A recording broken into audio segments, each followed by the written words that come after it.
All right, if you're with me, I appreciate it. But I'm just sending out what I need to send out here to the folks that asked me to send it to them. So I appreciate it. Let me send it in the messenger so people know we up and going. And then we'll get right at it. So I apologize. Happy Wednesday to you, Brenda Early. Look like Brenda Early is in the building. Let me see what we got here. All right, so I'm just gonna wait for a few people to come in if you don't mind. I had to reboot. People gonna be tired of my ass. They gonna be tired of me.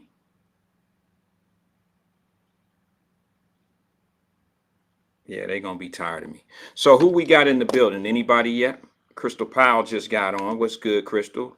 Good to see you. Good to see you. My apologies. Well, they gonna be tired of me. Now, y'all know if I was an engineer or if I was somebody that knew how to fix this type of shit, I wouldn't be having these problems. Crystal says hello. Angela Kinney just popped in the building. Hey yo, what's good? What's good? Sorry, y'all. I popped out. Tried something slick. Tried to do some type of move. I thought I was gonna outsmart Facebook. I thought I was gonna outsmart all these computer systems, and I'm not that smart.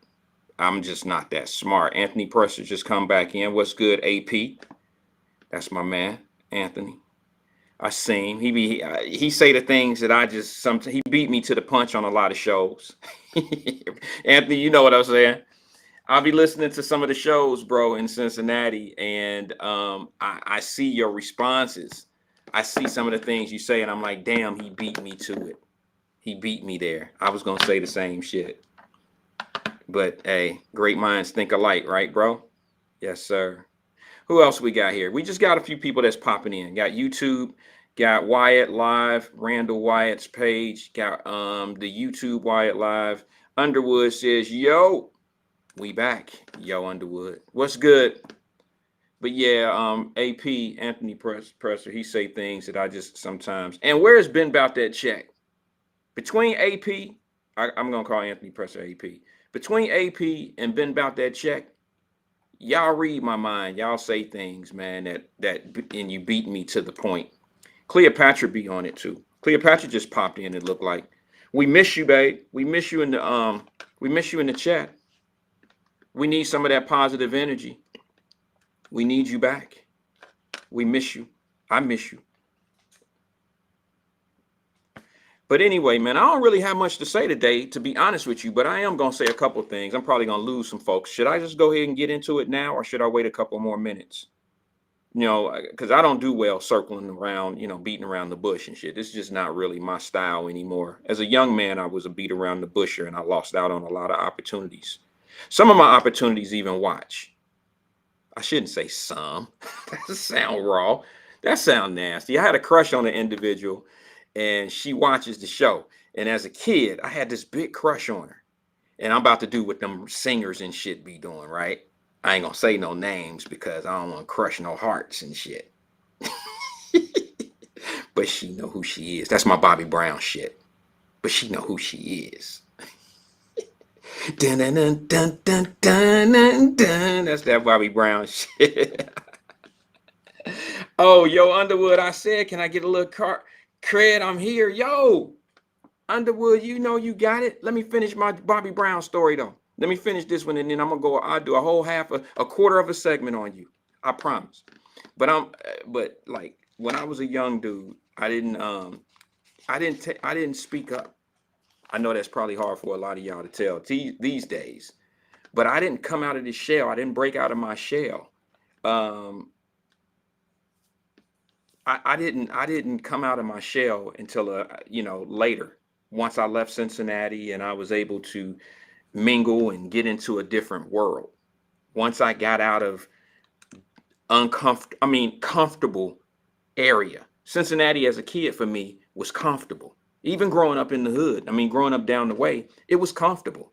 We didn't fear each other. We didn't fear nothing. Matter of fact, we was family oriented. Everything was cool. We was family. So I never really feared anything, and it was a very, very comfortable feeling. And I didn't become what I want to call the man that I am today until I got a little bit into uncomfortable spots and it challenged me. And you can die easily in a challenged world. And that's probably why a lot of people don't take challenges. That's why a lot of people probably don't face things that can knock them down. Because it's not easy. First of all, it's not easy to get hit. It's not easy to take a fall and get back up. That's very difficult. And we always think that the hit is going to hurt harder, more than it actually does. So I was one of them type of kids. I didn't like rejection. I didn't want to go through things that challenged me. I was a sports guy, so I gave it my all. We won some, we lost some. But in my personal,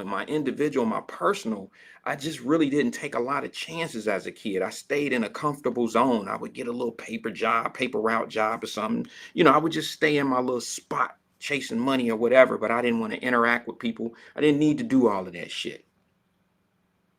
But as I got older and I moved away, I became challenged. Things were challenging for me. And what I've learned is the more you fail, the more you learn. And the more you learn, the better diverse you are out here in this real world. The more you can do what you really want to do. It's amazing because look, I put on my Facebook page for those that want to know, and maybe go check it out. But I put on my page just this morning. I said, man, you guys have to check out the Kanye West documentary on Netflix. Did I say that shit right? Netflix? Y'all always laugh at me when I say Netflix. Is it Nextflix or Netflix? Whatever. Y'all know what I'm talking about. And that documentary on him is so on point. And it shows you that if you stay determined and if you push forward and not take no, that you can become and do whatever you want to do. And you can become whatever you want to become. Now, I'll never be an astronaut. I ain't gonna fool myself. You know what I mean? And I know I'm not gonna be the point guard for the Lakers. That never was gonna happen. But yes, I'm sorry. Yes, Anthony Presser, like and share. I never tell people to do that. I figure that they all would do it, but I know they don't. But I appreciate it. Thanks for putting that in my mind, because other people do it, and I'm like, well, why don't I? It's cool to share and have different thoughts come into the room, into the conversation. Sometimes I like to hear different people's opinions and stuff. Okay, Angela says, what is that? What's your name? It's Angela Noodle. I'm back. I'm just gonna say Angela. Angela is back on YouTube. Thank you. Appreciate you coming in and sinking in a little bit. But once I moved away, we getting up to the numbers where I need to be. So I'll get into what we're gonna do. But once I moved away, I became challenged, and I was forced to make my words, to project myself and project my words. And if I was not speaking up, I was not going to eat, or I was not going to be able to do some of the things that I wanted to do in life. And I just was put in an uncomfortable situation, and it allowed me to grow. Now I could have failed. I could have just fell back and Angela, no, okay, got you. Sorry about that, sis. I could have stayed sitting on my hands. But I remember Jay-Z in that documentary with Kanye. Kanye would have never been on one of Jay-Z's records if he didn't say something, if he sat on his hands. And Jay-Z told him in the studio, he said, closed mouths don't get fed. I'm going to tell you something. If you like motivational pieces, documentaries, this is the one for you. This is actually the one for you, because they're actually showing you his start. It's a great little documentary. It's a great documentary. I can't say much about it. I'm only on the second one. It's like the second episode of 3. So I haven't finished it, but so far so good. So far so good. Also, I put on my Facebook page, check this out. I put on my Facebook page a moped at the gas pump. I think I'm about to invest in some mopeds. I know guys invested in mopeds down here in Florida because they have them sitting at the, people rent them and things of that nature. And I'm like, shit, I'm gonna have to go get me one of them damn things, man, because gas about to be up. You got to put gas on layaway here in a minute. You got to put that shit on your credit card. You got to finance it. I'm not understanding. Hold on one second. Let me return a message. All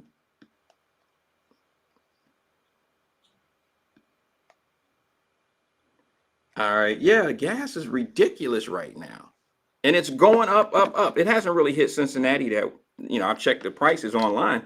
It hasn't hit Cincinnati yet, but Cincinnati, that's the one good thing about being a little bit behind the times is that things hit you a little, later.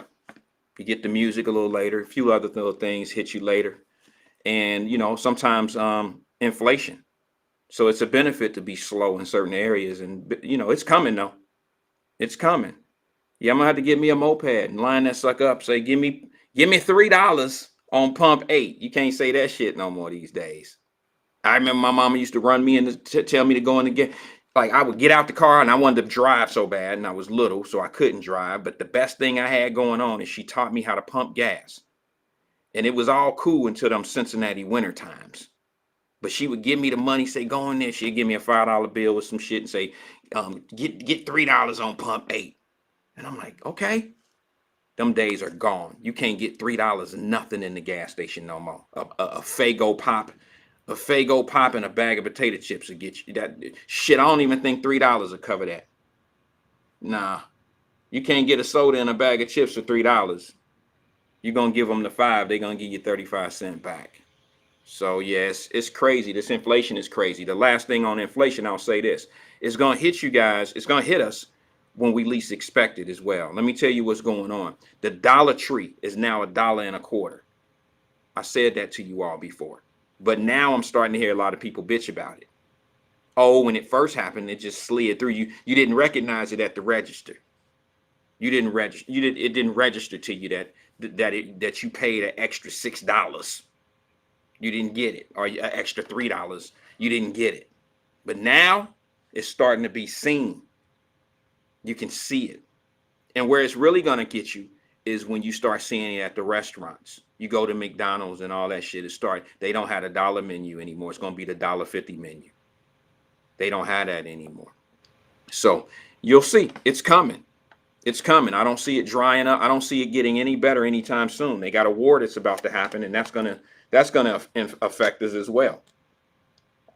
And I don't see a lot of people talking about that. They're waiting till the last minute to have an input on that. I do know what they're saying. It's, of course, it's Trump. Now they got to say something about Trump. Trump has nothing to do with this shit that's going on, but it's Trump. I got a question, if I may, if I can ask this question real fast. It's a little bit off the beaten path, but you'll understand why I'm asking this question here in a second. Cincinnati Bengals played the Los Angeles Rams in the Super Bowl this year, right? In Super Bowl 56. Follow me. I'm not talking football. I just want to kind of make a point. In that playoff game, or in that Super Bowl game, the Cincinnati Bengals front line did an excellent job in the first half of holding an aggressive, powerful, ranked #1 defensive line off of Joe Burrow. They did an excellent job in the first half. Bro, I still see cats buying $3 and $7 of gas after they buy 2 Black & Milds. Yeah, we know where the priorities are, Anthony. Thanks for being here, brother, because you're a breath of fresh air. Because if I say shit like that, oh my God, man, I can't say it. I can. But I got people like yourself that'll come in here and say the shit and save me from being the ass that, people think I am. But I appreciate it. Thank you. Thank you, Anthony. Thanks, AP, for saying real shit. It's hard to be real in this world. It's real hard.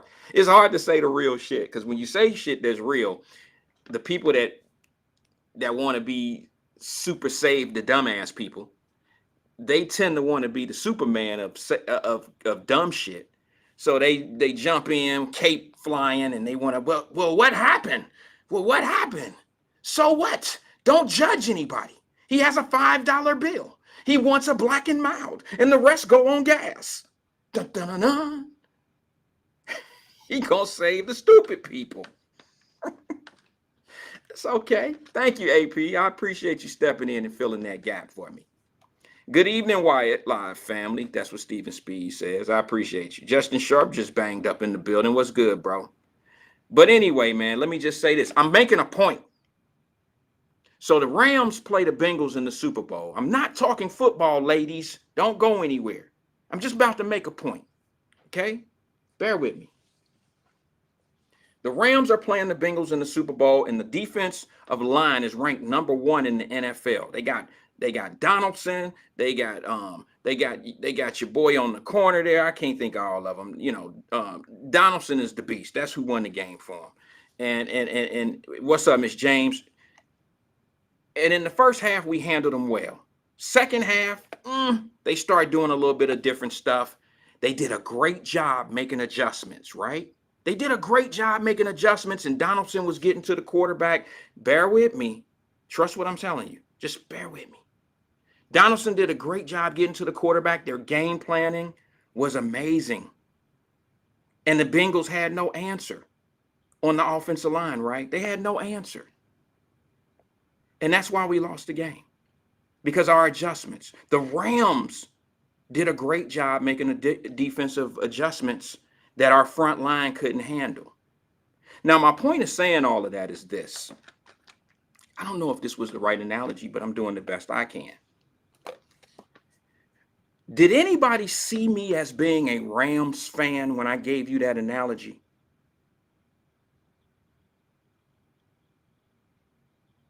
Did anybody see me as a Rams fan when I was talking about how great of a job they did for making adjustments? Everybody know I got Bengal helmets and Bengal t-shirts. Hell, if you really know me, you know my Hummer is now a Houday Hummer. We put it in the chat. We put it in the Wyatt-Live Messenger group, right? You seen it in the house, at the house, and I took pictures, and hey, I took pictures with it, like, in the house. Not in the house, but in the garage. Y'all know I'm a diehard Houday fan. I'm a Bengal fan. But I have to say that an opponent like the Rams, who beat us in the Super Bowl, the biggest game of the year, the Rams beat us in the Super Bowl, right? And me expressing how they beat us and complimenting them beating us don't mean I like them, right? It don't mean that I give a shit about them. Like, I don't like them. They beat my team. But I got to be honest and say they some smart motherfuckers for being able to make those adjustments, and we couldn't beat them because we didn't make proper adjustments. We didn't do this. We didn't do that. And this is how they beat us. I brought attention to what they did to us, right? But does that make me a Rams fan?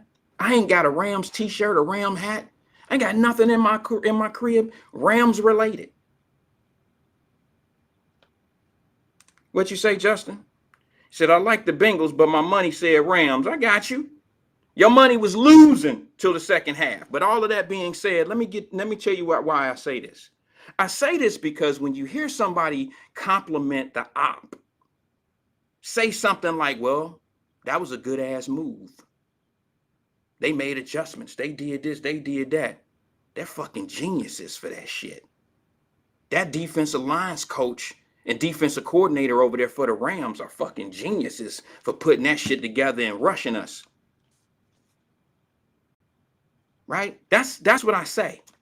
I would say that. But does that make me a Rams fan for complimenting the Rams on how they beat us, how they outmaneuvered us, how they outsmarted us? Does that make me a Rams fan? Because I seen the obvious. I see the writing on the wall. I see where we slipped as Bengals. I see how we got beat. And I know exactly how they did it and the maneuvers that they made. So now let me ask you this.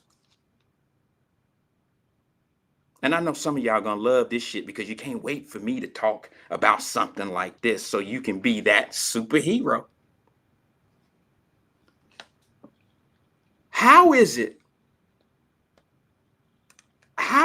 that you hear a man like Trump say something that Putin is a genius?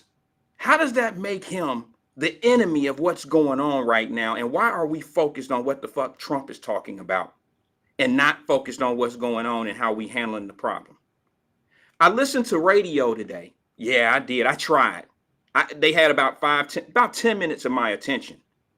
And what I heard was, I heard Mr. Ware, I heard Lincoln Ware do exactly what those type of people do. And that is they take one portion of the conversation and they kind of twist it and make it into their own narrative. And they say, Trump is something else.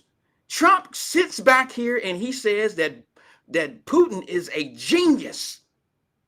Oh my God. And of course, CNN is saying the same thing. So all of the branches of the CNN media, people like shows like that, don't give you all the information of how he's a genius, how it came and what was how it was put, how it was said. Now, when I was saying that the Rams outmaneuvered us, when I was saying that, who took me for a Rams fan? Did you take what I was saying out of content? Did you hear me say that the Rams were geniuses? Yeah. But does that make me a Rams fan? And are you that easily distracted that what Trump says is the narrative? You want that to be the main source of what's going on in Russia and Ukraine? Why are you focused on that, Mr. Ware? Why do you make it your business every day? AP know what I'm talking about. Been about this check know what I'm talking about because I watch their conversations. I listen to what they say. Why do you make it your business every day you say more about Trump every day than you say about the active president of the United States of America? Why is that? Why? No. Glenn, I'm not a politician. I don't do the politics stuff, bro. You know that. But don't you find it to be a little peculiar? I mean, don't you find it weird that they talk? And I'm not saying I disagree with everything they say, because look, it's at the point now Trump can't say nothing, or he shouldn't say anything. But it's almost like if he says something, people use it as ammunition, and it totally distracts what really needs to be talked about.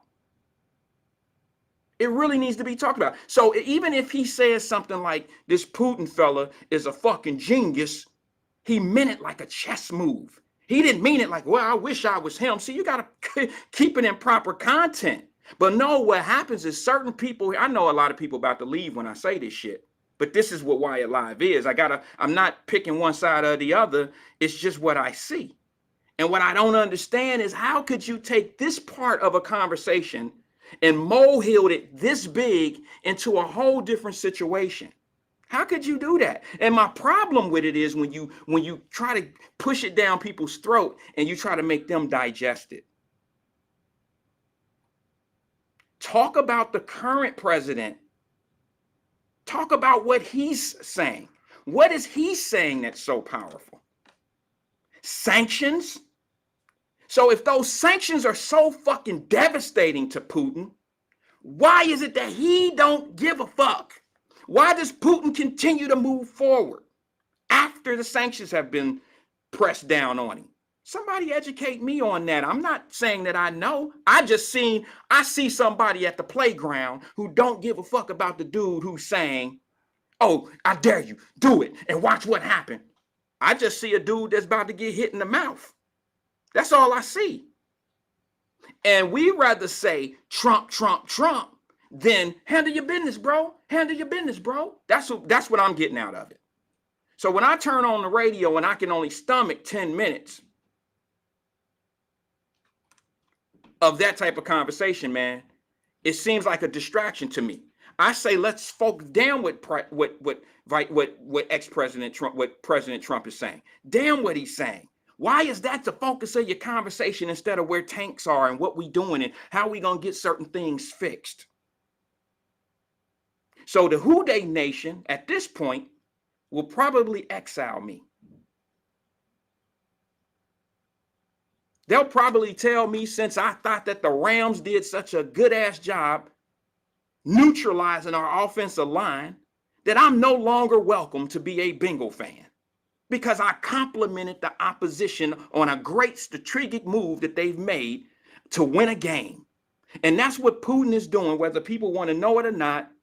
They're in a position where all this energy that's being bought is being bought by countries, and Russia is in a great seat for what they're doing. And if Russia, and this is just me, if Russia gave a fuck, if they really gave a flying crap about the US, they wouldn't be doing what they're doing right now. Do they seem scared?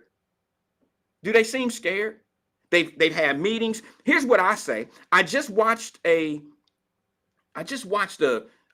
press conference. The defense dude comes in, and this dude is begging Putin not to.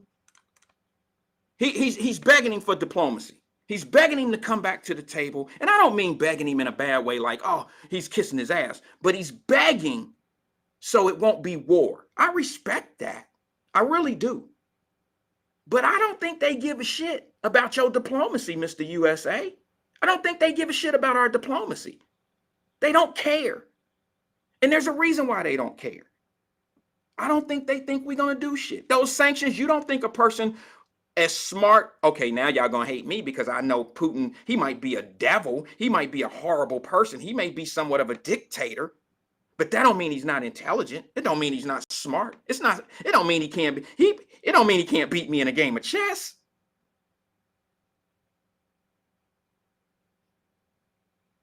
But you don't think he prepared for whatever sanctions would be coming down on his country? You don't think he prepared for that? You don't think that? I heard somebody say this on the radio station today. I heard somebody say Putin's a dictator and he just doing all that and he don't care and he running his country in the ground. And I said, and I said, he ain't doing all this on his own. He does have to have the cooperation of his country. They voted on it 2 days ago to give him the go-ahead to do what he needed to do. I mean, I seen that on the news. Shit, even CNN even said that. And I flip-flop between CNN and a few other stations.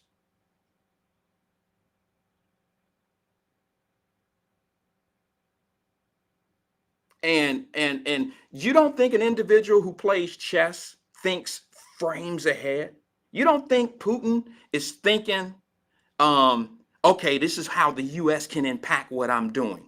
And this is what I'm going to have to do if they do this and if they do that. And to me, it looks like we're dealing with an individual that's pressing forward, who's already took tanks into a position where now he's either calling the US bluff and he's just pushing it all the way to the 11:59 hour.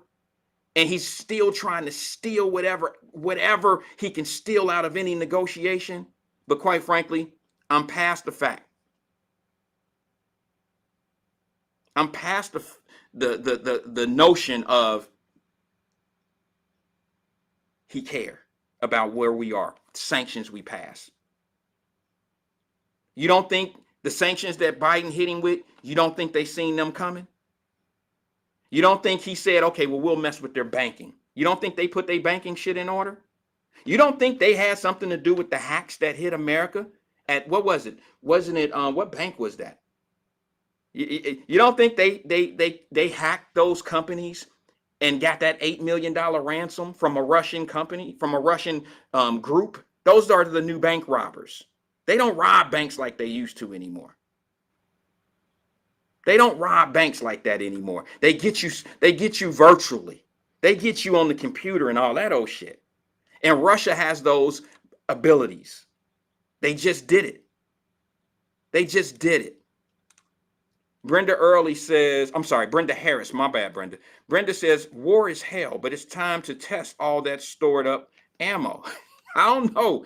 And in that press conference, what I heard, now y'all know I'm not a political dude. I'm just a dude that uses his common sense. I don't need to know the press secretary's name. I don't need to know the vice president's name. I don't need to know no one's name. I don't need to know the process. I don't need to know any other shit that people can drop names and do the order. I don't need to know the scale. I don't need to know any of that. I don't need to know any of that. All I need to know is I just need to watch the consistency of the bully and the ones that's being bullied. And I can tell you who making what kind of move. We just from that. We're from that. And I see a dude that don't give a shit about what the big old bully, the United States of America, who really barking and telling this man, do it if you want to, watch what happen. I dare you. Hold me back, Tito. Hold me back. Hold me back. That's what I see.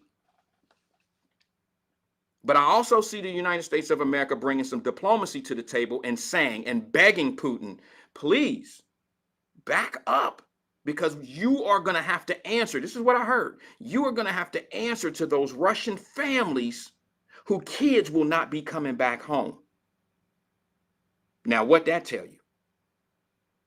Now, if I'm not going to be shooting, I shouldn't be talking like that. I'm just being honest. Like if me and my partners, when we, I ain't gonna say now, I'm too old for shit like that. But me and my partners, if we had a rule. We had a rule when we was around dudes, and I learned this from one of my best friends, because we just had each other's back growing up. My partner Sean, we had a rule. We would always go to school dances and go to places, and blah blah blah. And if somebody jumped off, if somebody said some fly shit, and they squaring off, we punch the first one, the one that say something. That's the one. The first one that say something on that op side is the one. That's who get hit. No matter what, we don't care. We don't care who it is. The first one, hey y'all, first nigga to say something, that's the one we gonna hit. That was the rule. So the way I look at it like this is, if the USA is going to tell them, you're gonna have to, there's gonna be bloodshed. You're gonna have to tell the families of the Russian family members why, Mr. Putin, their kids didn't come home. Because of war. You're going to have to explain it. Now, for me, that's the motherfucker that's opening their mouth. I don't hear Ukraine saying that. I hear the United States of America saying, if you keep doing what you're doing, you're going to get hit. Now, where we from, the person that threatens that, you better be the one shooting. You better be the one throwing the punch. I don't see any other countries stepping up saying the same shit that we saying. And I want to know why. It's supposed to be a conglomerate, a combination of countries. Now, y'all know I lived in Germany, and I'm going to be honest with you. The Germans depend on Russia for a whole lot of energy, a whole lot of shit. And Germany's sitting on their hands. And I'm not shocked about that. It's a European country.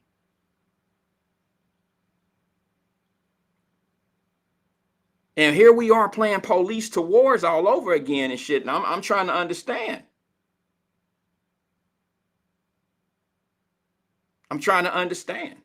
Let me see here.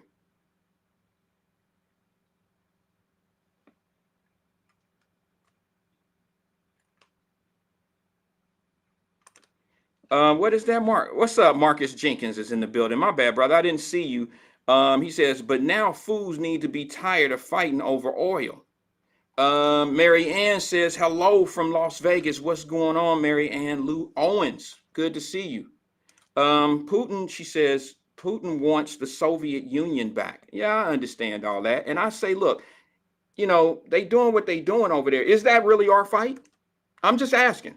I know we got agreements with who buy what and all this old shit.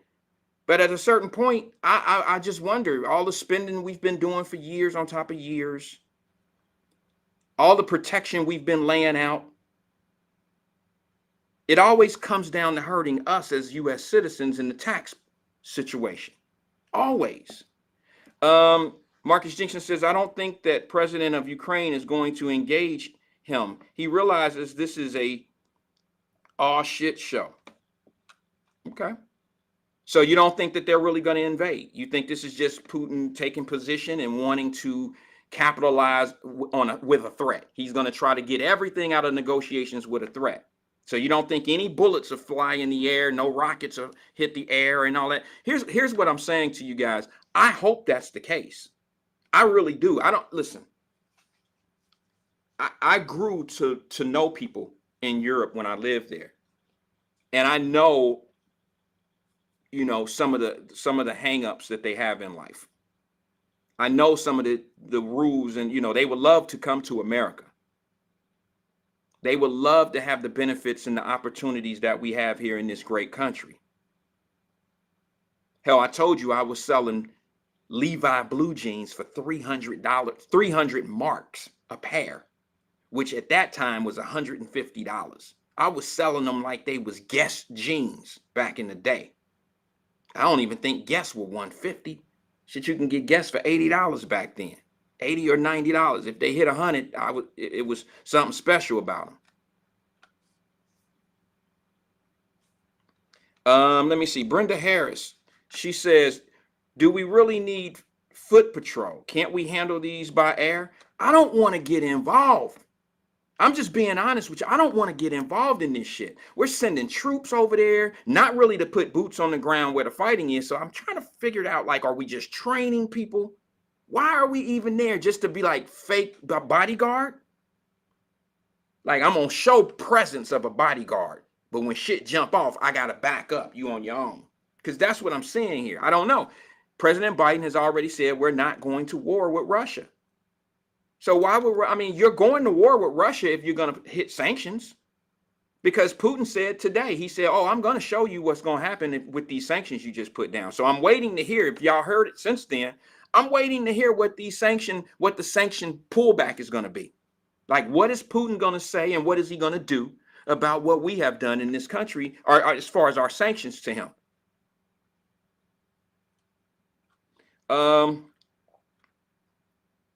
Ukraine wants democracy, not communism. I understand. Ukraine over they was minding their own business.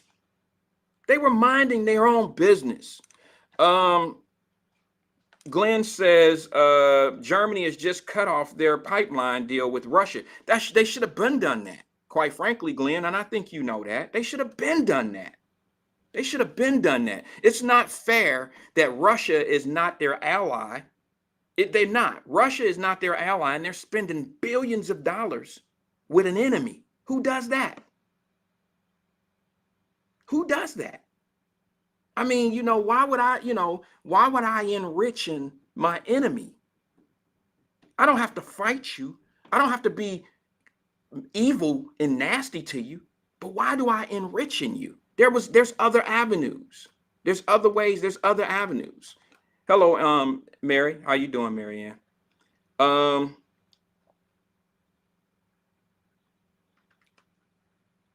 Yes, he is a tyrant. Yeah, let's see here. She says, Mary Ann says, Randall, our southern borders are wide open. And I mean, that's a whole nother conversation, but you're right. Quite frankly, it makes no sense to me that you got all this military force out there because we NATO and all that old shit. You out there protecting a whole nother country, but the bottom of your country is I mean, there's an inflection of there's just people coming in left and right. And here's the thing, say what you want to say, but they're coming in from Mexico, but they're not all Mexicans.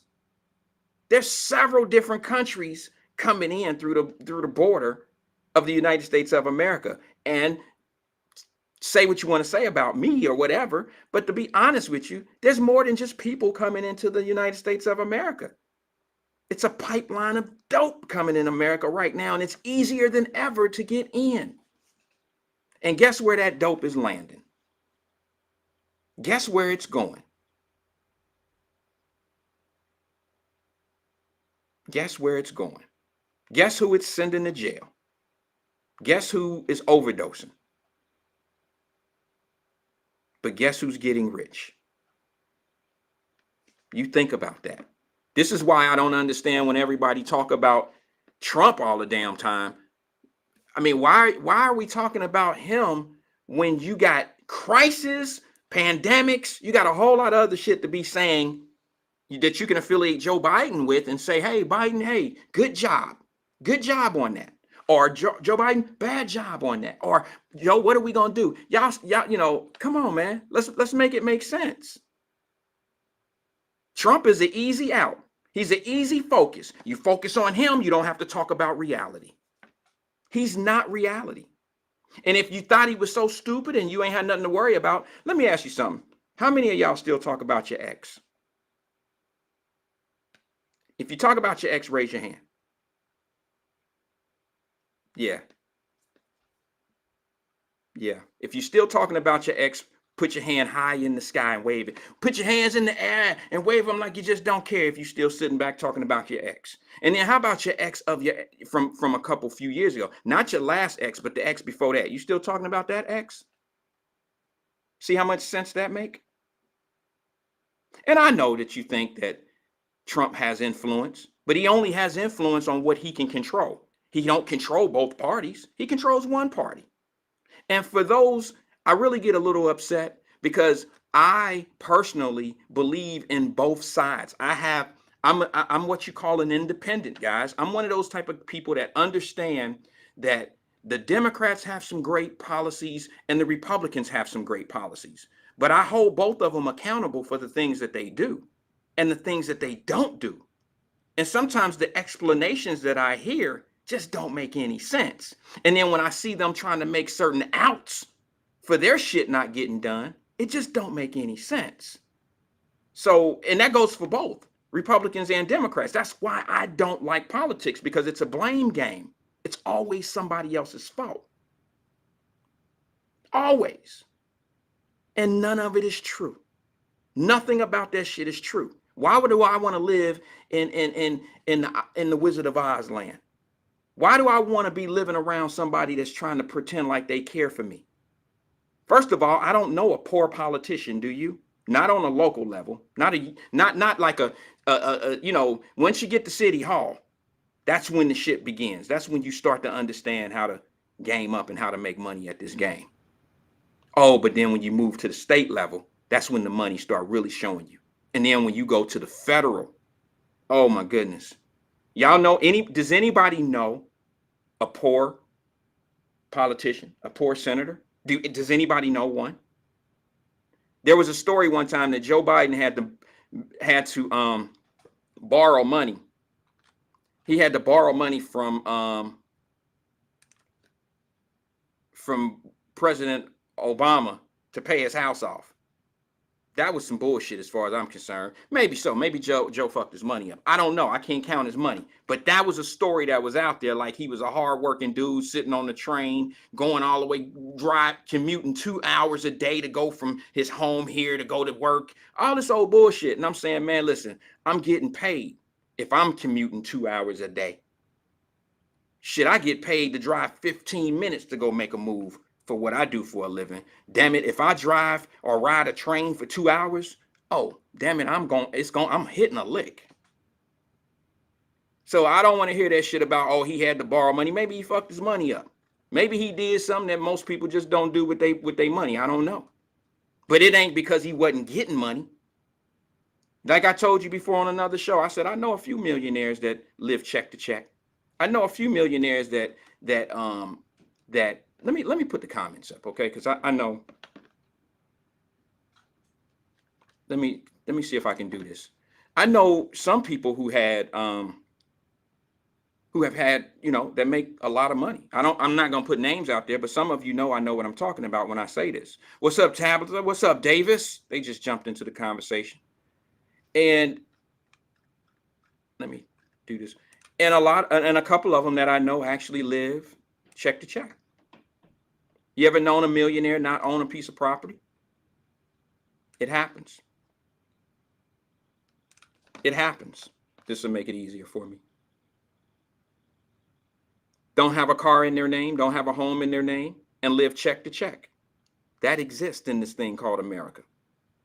But that's because of their choices. They're not living check to check because they're forced to. They're living check to check based on some of the decisions they chose and how they spend their money. But I can't, like I said, I'm not going to count anybody's money. I'm not going to do all of that. Been about that check. What's up, bro? I didn't know you were here. He said, why don't people see the distractions? It's easy for me. The only people that don't see the distractions are those that probably want to either be confused or they're part of the distraction. They're part of it. Like that's the only significant way that they can be recognized. Like I said, the dun, dun, dun, dun. I don't know if you were here, but we have superheroes. Some people just aren't. Like I put a post up today. I know I didn't get any play on it because people don't like to hear the truth. People really don't want to hear the truth sometimes.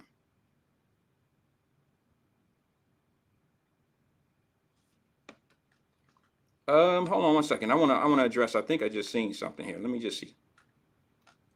Let me clear it up. Let me clear it up because I'm losing. Okay, let me see this one.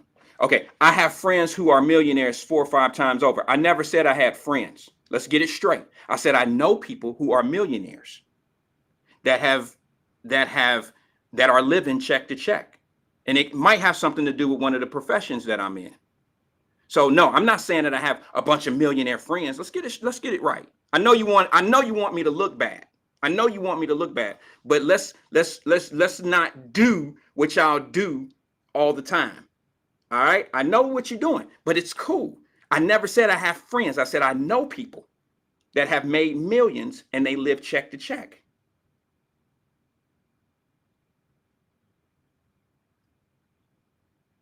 Maybe you don't.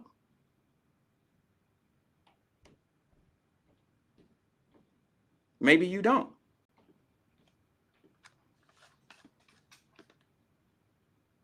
Oh, my bad. You know I get the popping off, Glenn. You know me. He said, "No, I was talking about me. You ain't one of them, are you? Please, Glenn, don't say you one of them. Glenn, I know you get paid. I know you've been getting paid for years, but don't do that. Don't be a millionaire and be living. Don't. I hear you. I hear you. That's my listen. I'm gonna say I apologize, bro. I'm gonna tell you on the air. I apologize. When I get it wrong, I get it wrong. If I'm wrong, I am not too big of a man to say I'm wrong. I was wrong. If you're saying you know the same type of people, then we right here. Then you know what I'm talking about. But bro, I'm not your enemy. You know that. We've had a conversation. I'm no one's enemy. But sometimes I come off as the enemy because of what I say. And maybe I can be a little abrasive in how I say it. Maybe I need to work on that. Maybe I need to check myself, be a little better at that. Because I don't have a problem when people disagree with me. I just have a problem when sometimes when people try to make me feel like for instance, I'm not I'm not a Trump hater, but I don't love the guy. I like some of the policies of the Republican Party. But don't call me a Trumpster, guys, because I like Republican policies. Don't call me a Democrat, guys, or a Biden lover because I like Democratic policies. That's not fair.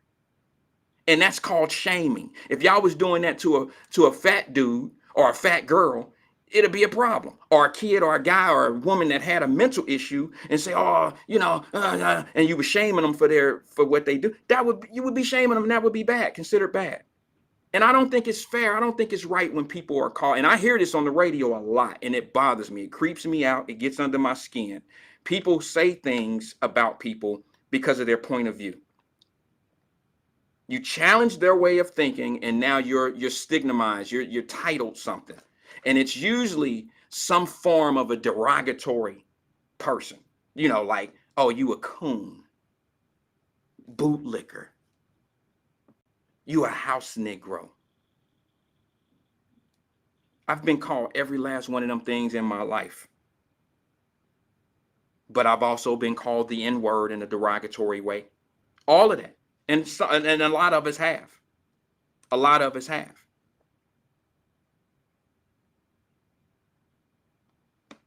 But because I believe in certain policies doesn't necessarily make me a Trumpster. Or because I believe certain policies on the Democratic side, that does not make me a Joe Bidener or whatever the hell, a Joe, whatever y'all call that side. Joe Biden lover. And it's crazy how we do each other.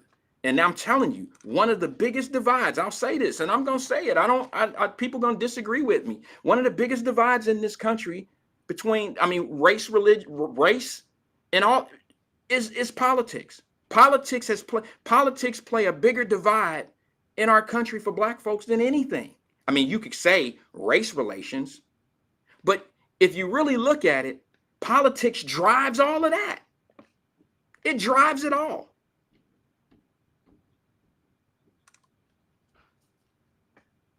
It drives it all. If you talk about opportunities and equity, it finds itself in the perimeter or in the realms of politics. If you talk about police brutality, it falls into politics. I don't know how it always escapes to that. You talk about in the inner city, lack of productivity in the inner city, or kids are not graduating efficiently and things of that nature. It's politics. It's never an individual's. It's never that police officer did that. If one police officer shoots somebody, that's how they all do it. And y'all know that's wrong. What did the post say that I put up today? Ain't nobody rocking with me. I know you're not. It's cool. It's hard being this. It's hard being here. Very difficult.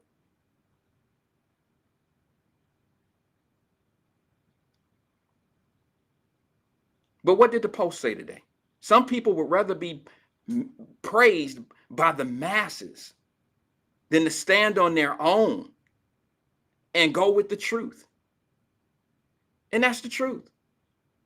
It's the truth. Glenn said, he says, sorry, but I think Donald Trump is the dumbest MF president of my lifetime. Keeping it, I think, real. Oh, keeping it 100. I can't see it on the screen. So, and that's fair. That's fair for you to have that opinion. It's fair. But I'm going to see what Biden going to do.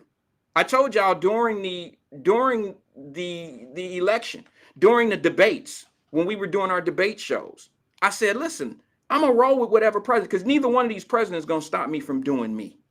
Okay, I know how to go into halftime. Okay, once I see who win, I'm going to give them, till halftime, and then I'm going to go in the locker room and make my lifetime adjustments. I'm going to do what I got to do to make it work, baby. I don't care who the president is. I'm going to make my adjustments. So, and I'm not saying one president is not going to hurt my business and one president will make more fruitful. It's like that. But you have to learn how to make adjustments and make things that whatever, my grandmother used to make this thing with leftovers in the refrigerator, yo. She made her own little casserole, whatever the hell it was, and it was leftovers. That's my mentality. I was raised on leftovers. So it don't matter what's in the refrigerator. It don't matter what these presidents are serving up. We gonna eat. We gonna make some leftovers and put them together. We gonna come up with a casserole. We gonna come up with something.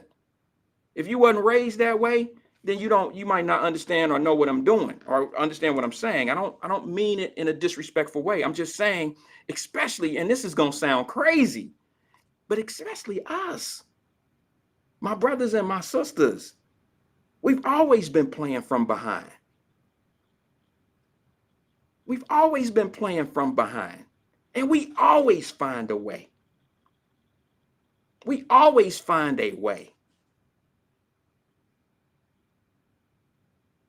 And I'll be honest, I'm going to make the announcement right here on the air. I wouldn't want to be anything different than I am today. I'm a proud brother, proud black man with a black family, and will never use any obstacles as an excuse for my failures. I will never do that. But what I will say is my obstacles made me more, it strengthened me. That's why if I fail, I don't jump off a bridge. Who remember in the 80s? Who remember in the 80s when all those dudes at Wall Street, who daddies got them the job straight out of school and they making $500,000 a year and they didn't know what poor was? What those dudes do? Who remember that? Marcus Schultz, Marcus Jenkins, I know you know. Glenn, you probably know. What happened in the 80s when them dudes at Wall Street was losing their jobs? The jobs that daddies lined them up with and got them proper and great educations, and then they got out of school making 125 back in the 80s. That's like making $250,000 today. What they end up doing when they had to do it on their own? What they end up doing? They were jumping off bridges. They were jumping off bridges. That's why I look at a person like Kanye West. Please take the entertainer Kanye West out of this conversation that I'm bringing up. This is why I say that documentary of Kanye West is very inspirational for a guy like me, because I watched Kanye West in a pattern of what it takes to be successful. And so what, it's entertainment. So what, it's music. There's still a business side of it. And he got caught up in a web. He got everything he ever wanted. And guess what happened? It wasn't what he expected when he got there. Everybody want $1 million. I want $1 million. You want $1 million. We all want $1 million. And we all can get it. Trust me. I'm telling you. Here's the problem. There's other problems that come in when you get that meal. There's a whole different style, not how you're living. So what, the rent paid or your mortgage paid, you living well. You got things. You got things. But there's other things that you go through when you touch that kind of money. And I'm going to tell you something. Let me ask you this. Most of our listeners are at a point, we're established. We don't have younger people watching this. This ain't really young people conversations. You know that. But let's just say this. Who remember getting their first, I don't know, have whoever remember financing, going to a dealership and somebody, I don't know, some of y'all might have never really hit that mark yet. I'm just saying, it's just not me. I can't remember the last time I financed a car, quite frankly, but I do remember my first car. But here's my question, because it's going to make my point. Who remember going to a dealership and a dealership saying, hey, can I help you or whatever? And you say, I like that car. And they say, oh, you like that one? And they run your credit. They run your credit. And you can buy almost anything in the dealership. Now, that requires pretty good credit, okay? But I'm just saying. And then maybe we couldn't get it. Maybe we could. Here's my point. When you finally can get it, and you then went out and worked up more down payment, get down payment money. Now you got your payment, you get financed, and it's like, I got my shit. You got everything you wanted. It's the right color, the right interior color, the right car. Oh my God, I'm going to kill their ass with this one. I'm going to kill them. Oh, when I pull up, I'm going to pull up on their ass. I'm going to kill them. You say that shit for about 2 months, 3 months, maybe 4. Maybe 4 months. And then after that, then what? You hate writing that check. You hate making that car payment. See, what I've learned in America, what I've learned in my life, what I've learned is it's a lot easier to get the things you want. The hard part is maintaining it. Oh, yeah. The hard thing in certain things is to maintain what you've established. You go get the big house, you get the nice cars, you get whatever you want, but now you got to maintain it. So it never gets easier the more you get. The more you get, you're making it kind of tougher on yourself. Yeah, you got lavish things, if you want to call it that. You got a nice house, nice car and shit like that, but it only becomes tougher. It adds pressure to your success. Let's just say that. I'm just going to be honest. It adds pressure to, but for some, it's pressure. For some, it is, it's motivation. For me, it's motivation. I don't want to lose anything that I've established. I don't think any of us do.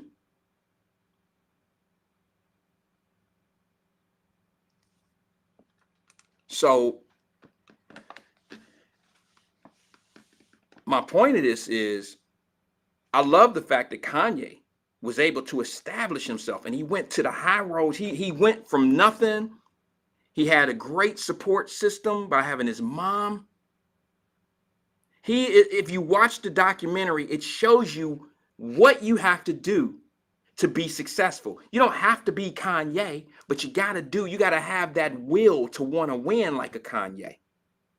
Like the person that you know who is somewhere where, somewhere doing something, and you don't know what everybody went through to get where they're going. To get where they are, you don't know what they went through. But best believe if they're successful, they went through something. And the one thing that I say that I love about Kanye is his path shows that once he got to the top, and I'm not talking about the billionaire status and all that. I'm talking about once he made it to Rockefeller Records, and that was where he wanted to be, and that's what was going to boost his career. It didn't work that way. His biggest dream ever was to be where he landed, and it wasn't there. And Glenn, this is what I'm saying about those millionaires that end up living check to check, because they make money like that, and they get there and they do it all wrong when they get there. They're not really, they don't really set themselves up right. They want to have $1 million and they want to live like a millionaire. Let me just say this to you. You can't have $1 million and live like a millionaire. If you have $1 million, you can only live like you make about $250,000 a year. A quarter of your income is how you should be living. I'm not judging. I'm not trying to tell you how to do it. I'm just telling you that if you make $1 million, you should only be living a quarter of your income. Think about this. A quarter of your income is 25% of your income is basically what you're going to be, that you have access to. You make $1 million, you only going to see $750,000 of it. Then you got expenses. Don't forget, you got taxes and all that shit, right? So millionaires live above their means as well. They just look good doing it. They look great doing it. So I never really judge a book by its cover, and I not say, and I don't prejudge and say, oh, well, he makes $1 million, so he fucked up. He got good shit, but he ain't doing it right. I never done that. One of my jobs was to make sure that it's hard to make 22, 23-year-olders do their money right.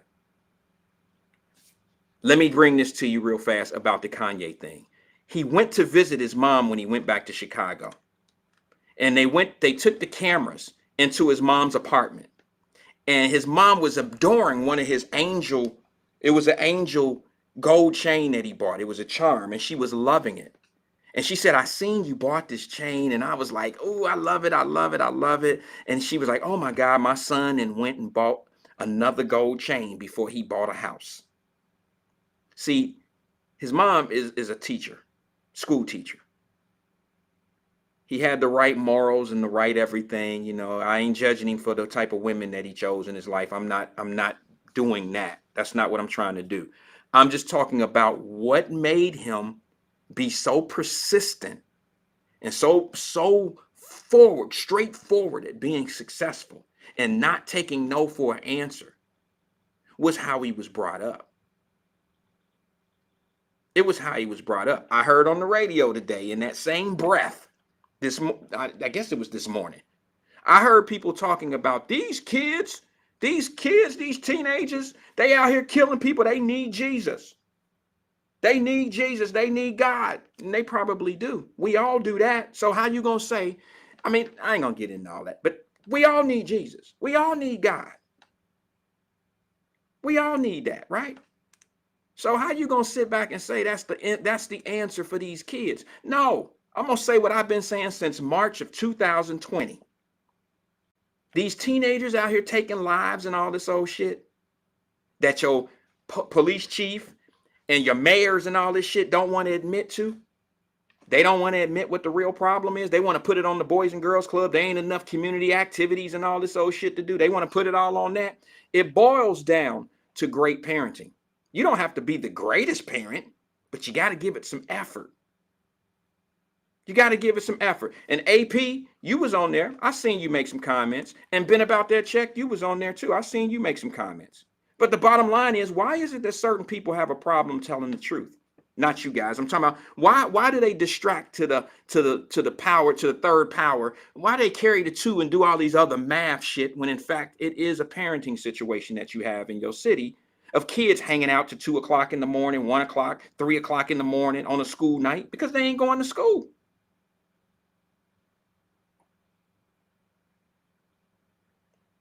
Listen, if it's not obvious to you by now what the problem is, here's the thing. 65% of the penitentiaries in this country are full of people who can't read and write. They're illiterate. What does that tell you? What's the common denominator of the crime? Here's what somebody did. Somebody even blamed mental illness. Listen, y'all know I don't play with the mental illness thing. But let me just say this. Don't blame it on mental illness. Don't try to put a crisis. Don't try to put something that can be under control and focus it on mental illness, because mental illness is not the, they try to say majority of the shootings in the city of Cincinnati is due to mental illness. I'm not saying that some mental illness don't play a part, but the majority of the shooting that's going on in the city of Cincinnati from teenagers, from anybody. I don't care if you put it, you can say from 13 years up to 35, whatever age group you want to put it on. The majority of the shooting and killing that's going on in the city of Cincinnati is based on crime, not mental illness. Now, I'm not saying that a mental ill person may not be involved in crime. Okay, that can happen as well. But crime was probably the nucleus of it. It was probably the reason. How do I feel I'm qualified to say that? Well, I've been watching Cincinnati crime for about 20 years of my life. Sometimes I even get a chance to interview people, talk to the people who actually committed these shootings. And the majority of the ones that are young people, it ain't because they got mental illness. Am I taking away from mental illness? I'm not trying to do that. I'm not trying to do that at all. I'm just keeping it 100. Because if you look at the dockets, Hamilton County and Cincinnati, for those that never done it before, you might want to try to do a little bit of research before you start making these accusations or putting yourself on these stands of dun dun dun dun and you know what's going on. I look at the majority of the crime that's going on in the city of Cincinnati, shootings that's going on in the city of Cincinnati, majority of them, high majority of them are crime related, not arguments. Not this girl seeing that girl at the club with her boyfriend and this girl came over to the house, stood in there and got shot. That happens. An argument in the park. That happens. But the majority of the shooting that's going on in your city is because of retaliation of crime. Motherfuckers owe down. Somebody ran off with the pack. Somebody in the wrong area.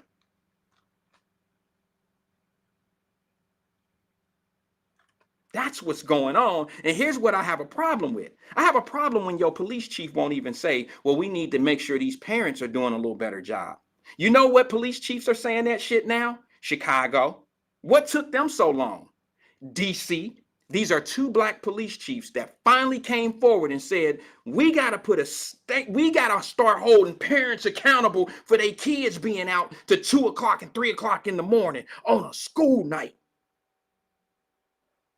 Let me see. What boys and girls clubs stay open to 2 or 3 o'clock in the morning? None of them. We had sleepovers every once in a while, but that was maybe once or twice a year.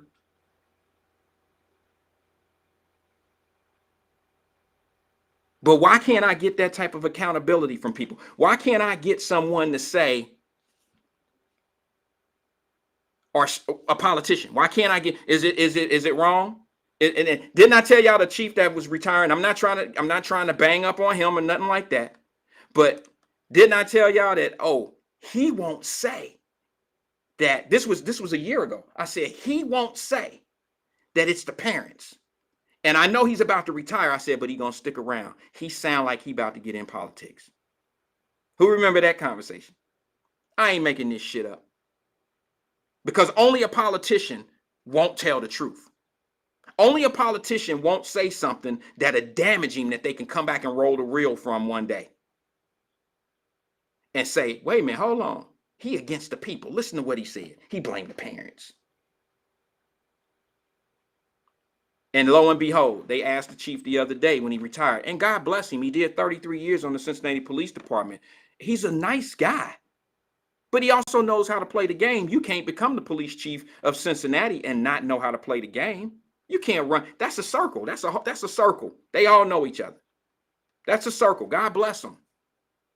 I just want them to be healthy. I want them to be nice. I just want them to be healthy.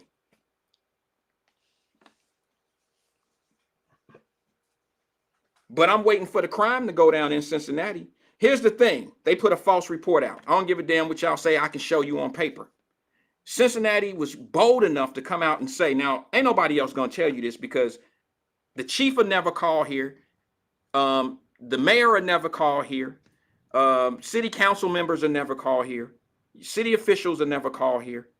So I can say what I want to say because I don't have to not say something about them so I can make sure I get a deep interview with them or some shit. I'm totally independent. Totally independent. I don't need their interviews. I don't need none of that shit. So I can tell you what it is. But a false report came out. And it's real, but it's manipulative in a sense. And they say crime is actually down in Cincinnati, but the homicides are up. Only a dumbass could look at that and be like, yeah, crime down in Cincinnati. We doing it. How in the hell can you even manifest to say some shit like that? You know, actually, crime is down in Cincinnati. Crime is actually down in Cincinnati. But the homicides are higher than they were the previous years. Okay, they're not stealing bubblegum out of CVS right now. Okay, or maybe they're just letting people leave because they know that they're not going to go to jail. Or maybe they just giving people slaps on the hand. Or maybe it's like the 3 or 4 little brothers I seen up at Dick's Sporting Goods that year, at the end of the year, at the beginning of the year. No, it was at the end of last year, right around Christmas time. Maybe it was them walking out with bags full of shit and they never got arrested because Dick's didn't even go after them, didn't even pursue them, did absolutely nothing. The alarm going all off. Okay, so that's a crime that happened that probably won't even go report it. It's not going to be on anybody's docket the next morning.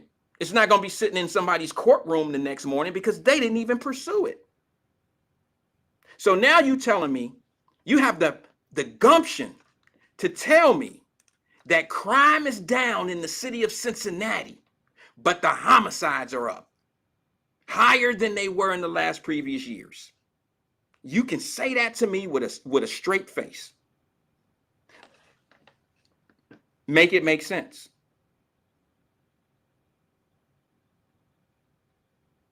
Make it make sense. And only people that can tell you that is people that's used to manipulating your mind, people that's used to distracting you by that. That's I'm sorry. I just got to say it how it is. I just have to say it how it is.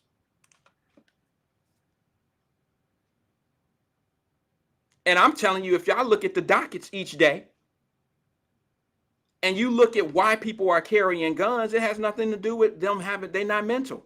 Not all of them. You got some people. I don't see homeless dudes out here with guns. That's not what they doing. Most of the people, most of the kids that are toting guns in the city of Cincinnati are involved in criminal activity. I don't know how you argue that. Because a regular kid who lives in Avondale, let's just say, I don't know how bad Avondale is. Avondale is beautiful to me. I think it looked better than it ever has. But let's just use Avondale for an example. I don't know a kid that may live on Blair Avenue who goes to school and have to walk past a bunch of bad kids. I don't know that kid to be carrying a gun to protect himself. I just don't see that. I think kids that carry guns protect themselves from people that they have to protect themselves from who have guns and they have criminal activities going on with each other. You're not going to convince me that some kid getting straight A's at school is carrying a 9mm for protection against his neighborhood. That ain't how it's going out here. I haven't had one client in my office in 20 years sit in my office and say, Mr. Wyatt, I got this weapon charge because I get straight A's. My son gets straight A's. But he was carrying that gun because, he needed protection from the hoods from the thugs on the street. I couldn't let him just go he couldn't go without no gun. I've never had that. Now, maybe some other defense attorney that could call in and say something different than that. But most of the attorneys I know and most of the people that I'm associated with, when it comes down to toting these guns out here, it all has something affiliated with crime. They all have some type of criminal activity going on. And for some odd reason, we can't find somebody other than myself to say it. It's always somebody else's fault. It's never that kid's fault. Never.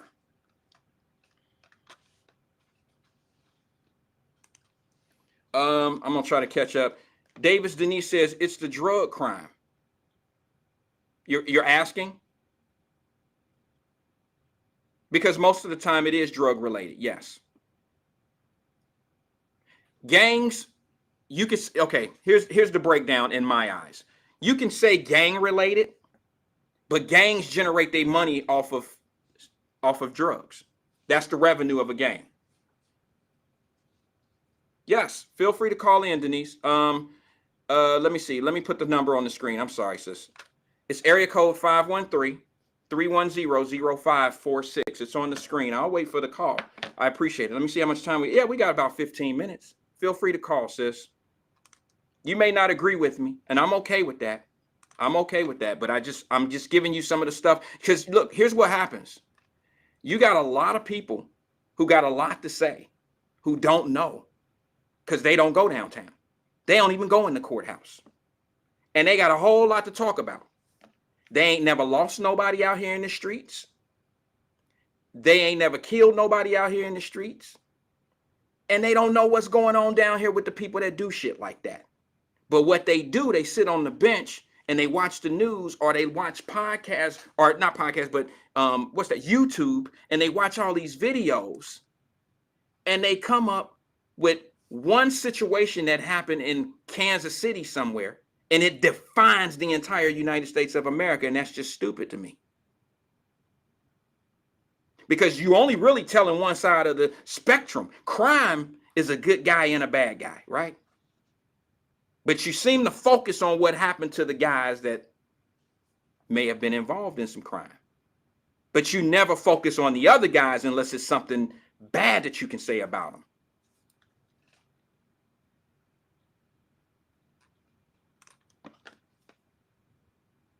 Glenn says, for 15 years, I sat next to autopsy tables at the Hamilton County Coroner's Office. I seen the effects of the drug game. I was there for conversations by the police standing next to me. I heard it all. I believe you. I believe you. And the police are usually at their vulnerable moments once people are on those on those frame tables, them steel tables we call them. You know what I'm talking about. That's when they're usually at their moments of having conversation, and it's usually gang related. It's usually drug related. Let's take a phone call. Good evening, caller. This is Wyatt. Who am I speaking with? Hey, brother. It's Marquetta. Hey, Marquetta. What's good with you, sis? Hey, thanks for tagging me. You always got good content. Appreciate you. Had to call in. Appreciate you. Give it to us today. I've been waiting for you for a minute.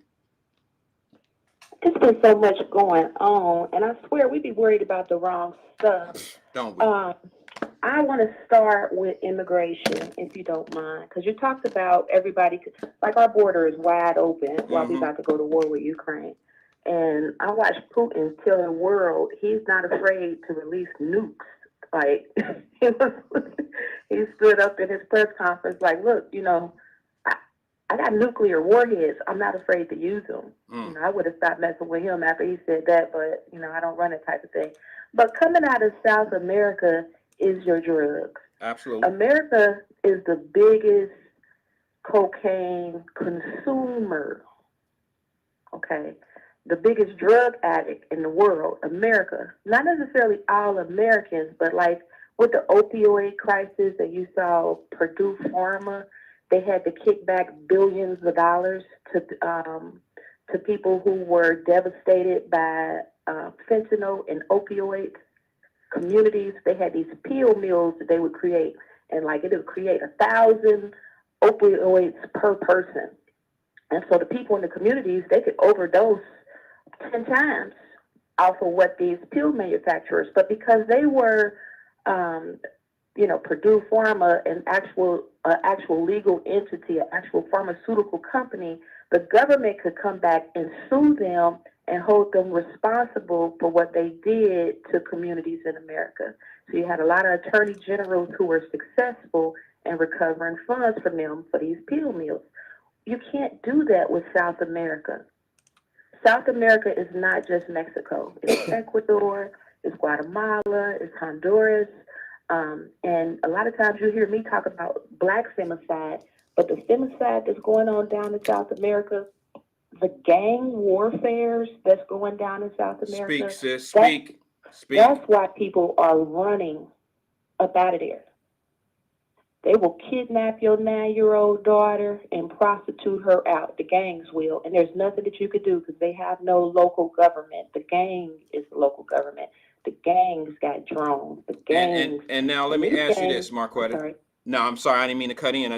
I want you to tell me, how does that affect America when those borders are wide open like that? All that activity that's going on in that country, those other countries, and that corruption. You don't think that corruption is fizzling into America?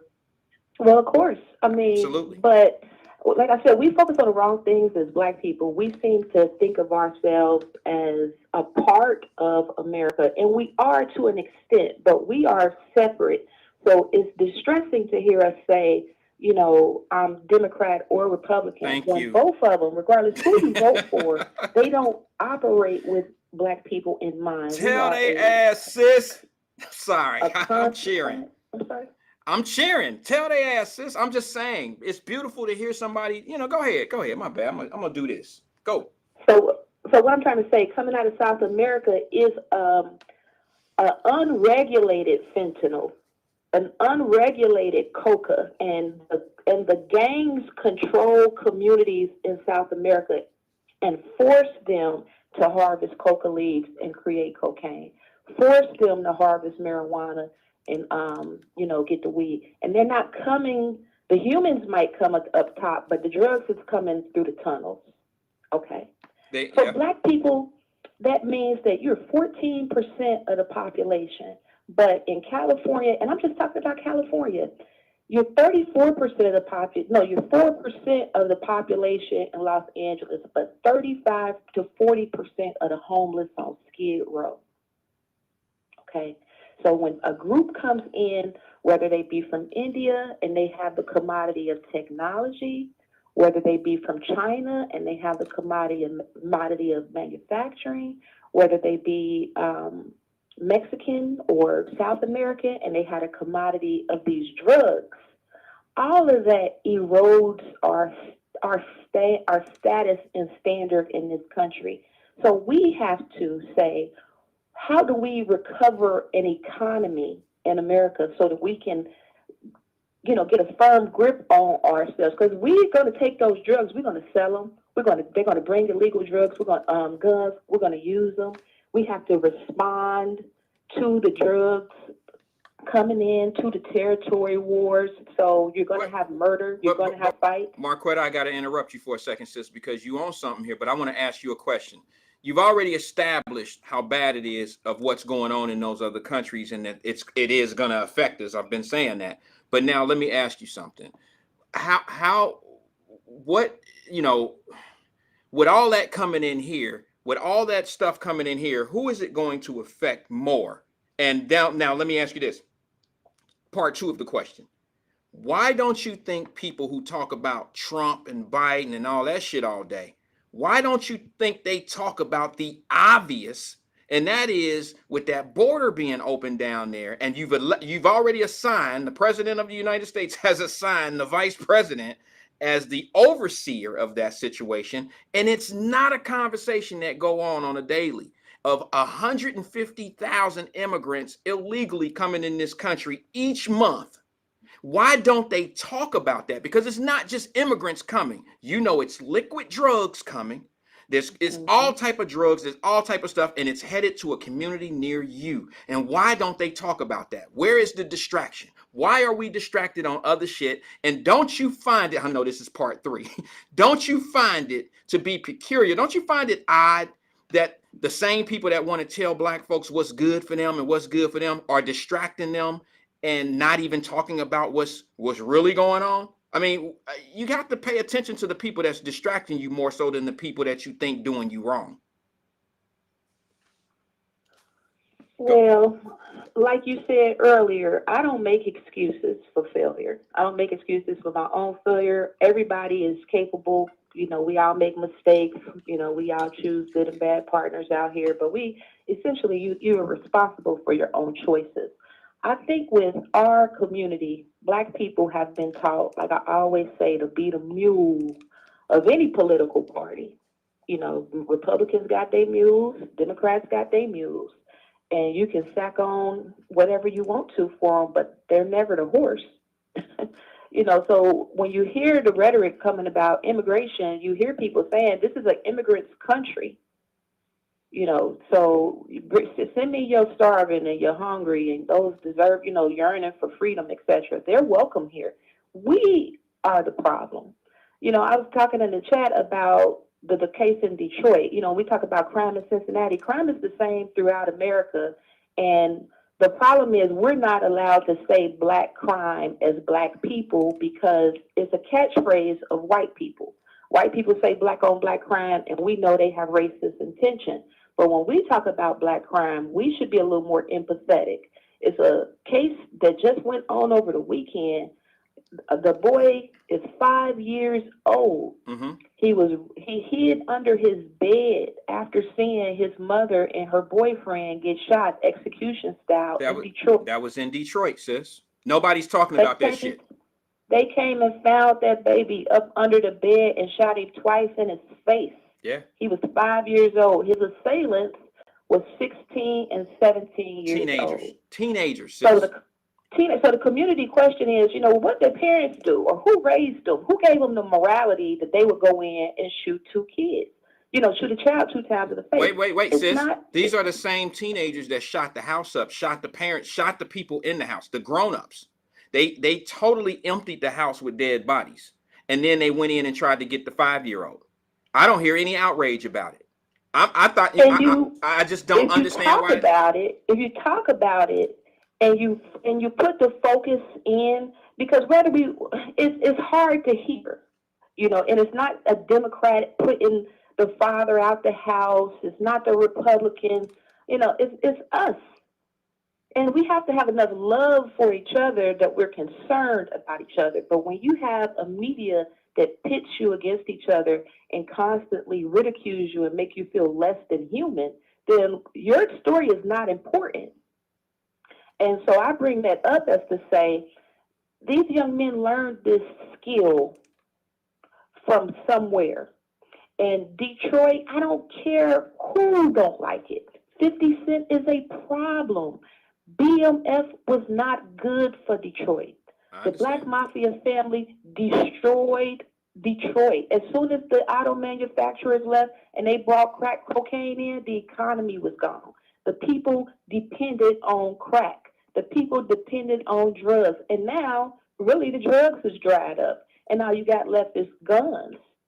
So it's a lot of gun action back and forth in places like Detroit and other areas that have. Well, let me say this to you, sis. So the point I just want to get at is our economy being based in drug crime is our problem. And until we start transferring real world skills to the next generation, we are leaving them no choice but to prey on us and each other. I understand. I got one thing I want to say about what you just said. You said something I agree with 99.9%. I would be the father. I'm so agreed. 99.9% I agree with. But there's just one fraction of a percent that I don't agree with. And you said that the drugs have dried up. I disagree with that. Let me tell you why and how I know that. There's a situation where crime happens in our neighborhoods when there's a lack of drugs and then when there's too much drugs. And based on what's going on in the cities, you look at how there was 13 Democratic cities that were higher in crime this year than ever before, their death rates. And these were high drug trafficking cities, okay? They're in those states, but they were cities that were known for high drug trafficking. And the reason why the high rate of deaths are going up there is because it's not because there's not enough drugs, it's because there's too much drugs. Drugs are cheaper now than they have ever been before. Please, family, don't ask me how I know that. I just know it. And here's what happens. When somebody has more drug, there's not enough drug. There's more drugs than there are drug addicts. And when that happens sometimes, you get just the reverse of what you was just saying. And that is when drugs dry up, people start stealing from one another, stealing from each other, and crime go up. It also goes up when there's too much drugs, because what happens is these guys get more than what they can sell. Okay. And when they start messing up the re-up money, because they ain't making no money, but they messing with the re-up money, They got more drugs than they got money. And they mess up the re-up money. And you know what happens when they mess up the re-up money? Now it's time to pay the piper. And when you got more drugs than you have customers, crime goes up. That sounds ridiculous, but you got a 20-year man right here that understands how this shit really work. Supply and demand, and it goes. It's an insidious thing, because if you look at weed farms and the weed companies, and now you can just set up a weed shop, and you have all of this carnage in our community, all of these murdered people, all of these devastated communities, and we're not big players in the weed game. Like, I know Mike Tyson and a few rappers, but for the most part, it's a white man with $100,000 in insurance who can go in and start up the weed companies. And we don't get no justice in that. And then I'm going to end with this. Black men lose due process when they have children outside of wedlock. And then they're obligated to that court system to pay. You lose your due process. You ain't getting no lawyer. You're going straight to jail. So it is in your interest not to blame anybody but yourself and not using that condom. But hold on, Marquetta, hold on. Let me say this to you about that court system. There are laws put in place that the streets know about. All right, you got these RICO laws that you already know. If you get caught with this amount of dope, you're going. I don't care if you're a first-time offender. I don't care what it is. The rules are put out there. Ain't nobody went to court and ain't know this shit was possible, that it can happen to them. So there ain't nobody in the game that don't know what they doing when it come down to certain things. And I ain't talking about a little 12-year-old kid. I'm talking about the actual players in the game.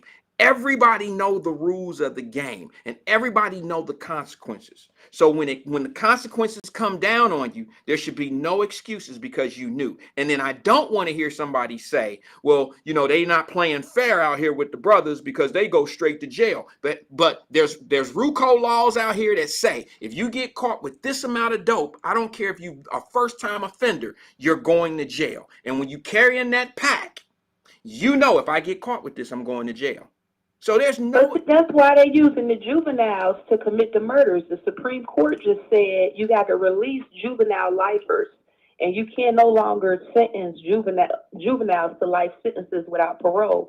So a lot of juvenile offenders know, hey, I'm 17, I'm gonna get 20 years, free room, board, free education. When I get out, I'm gonna be good. So they don't mind taking that chance, because in the streets it's such a depraved situation and it's not about being an alpha male. That is wrong. We have been given a false image of wealth and prosperity through these rappers, and so our kids think they're supposed to be rich at 12. They think they're supposed to have millions of dollars by the time they're 16 because they've seen rappers, floss on videos, and so it has warped our perception of self. And what I'm saying to us as a collective, and talking with men in the group, as well as women, we can stop some of this. One, if you get married, plan pregnancies so that we're not dependent on the courts to regulate our domestic affairs. And we have to learn to love each other in a real way. I'm not just talking, I like what you got on, brother, and I like the sound you got. I mean, we really have to find value in Black people beyond what media is feeding us, because what we're doing to ourselves is because of self-hatred. See, when I hear people say, it's the parents' fault, I agree with that. Because my daughter, I'm going to tell you this. My daughter go to Cincinnati Public School. She say, Mommy, my school is dangerous. Every time I come to school, they fighting. I think I told you this before, the little boys always saying something crude and rude. See, children do what they see. They don't do what they told. And if you act like a fool at home, you're teaching your child that that's acceptable behavior. And when they go to school, they're going to act out. So she say, Mommy, look at my phone. She showed me a picture of another little girl beating up a whole child in the middle of the class. The teacher just standing there because the rule is you can't intervene. A teacher can't do anything. They have to wait for the ass kicking to stop, and then they can jump in and pull them apart. I mean, and send them to the office. But see, now, that also concerns me. Student Go ahead. I'm sorry, sis. perfect attendance. And I had been telling the school for 6 months, do y'all need me to come up here? Is there something that I can help y'all with? Anything I can do? No, Miss, we're sorry. It's just a lot going on. This coronavirus, they're a little rowdy. I mean, like, it's been fights with kids. 2 boys beat up a kindergartner, a little girl. So my daughter called me from school and say I was in a fight. She ain't never had no fight. Never, because she's the only child. I get up there. Do you know my baby's hip is broke?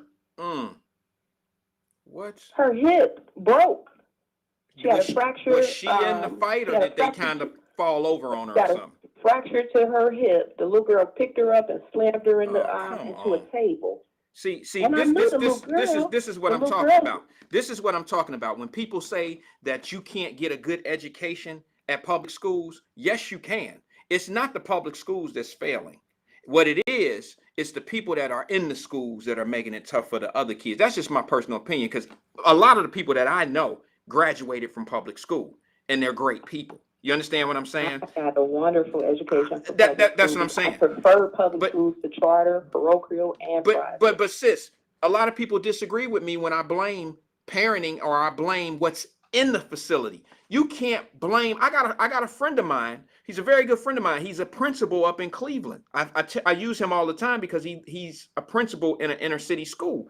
And he's like, man, we got some great teachers that have sacrificed themselves to come to our school to teach, when they could be teaching at private schools and things like that. Some of them have sacrificed income to come in here and give better education to the kids in school.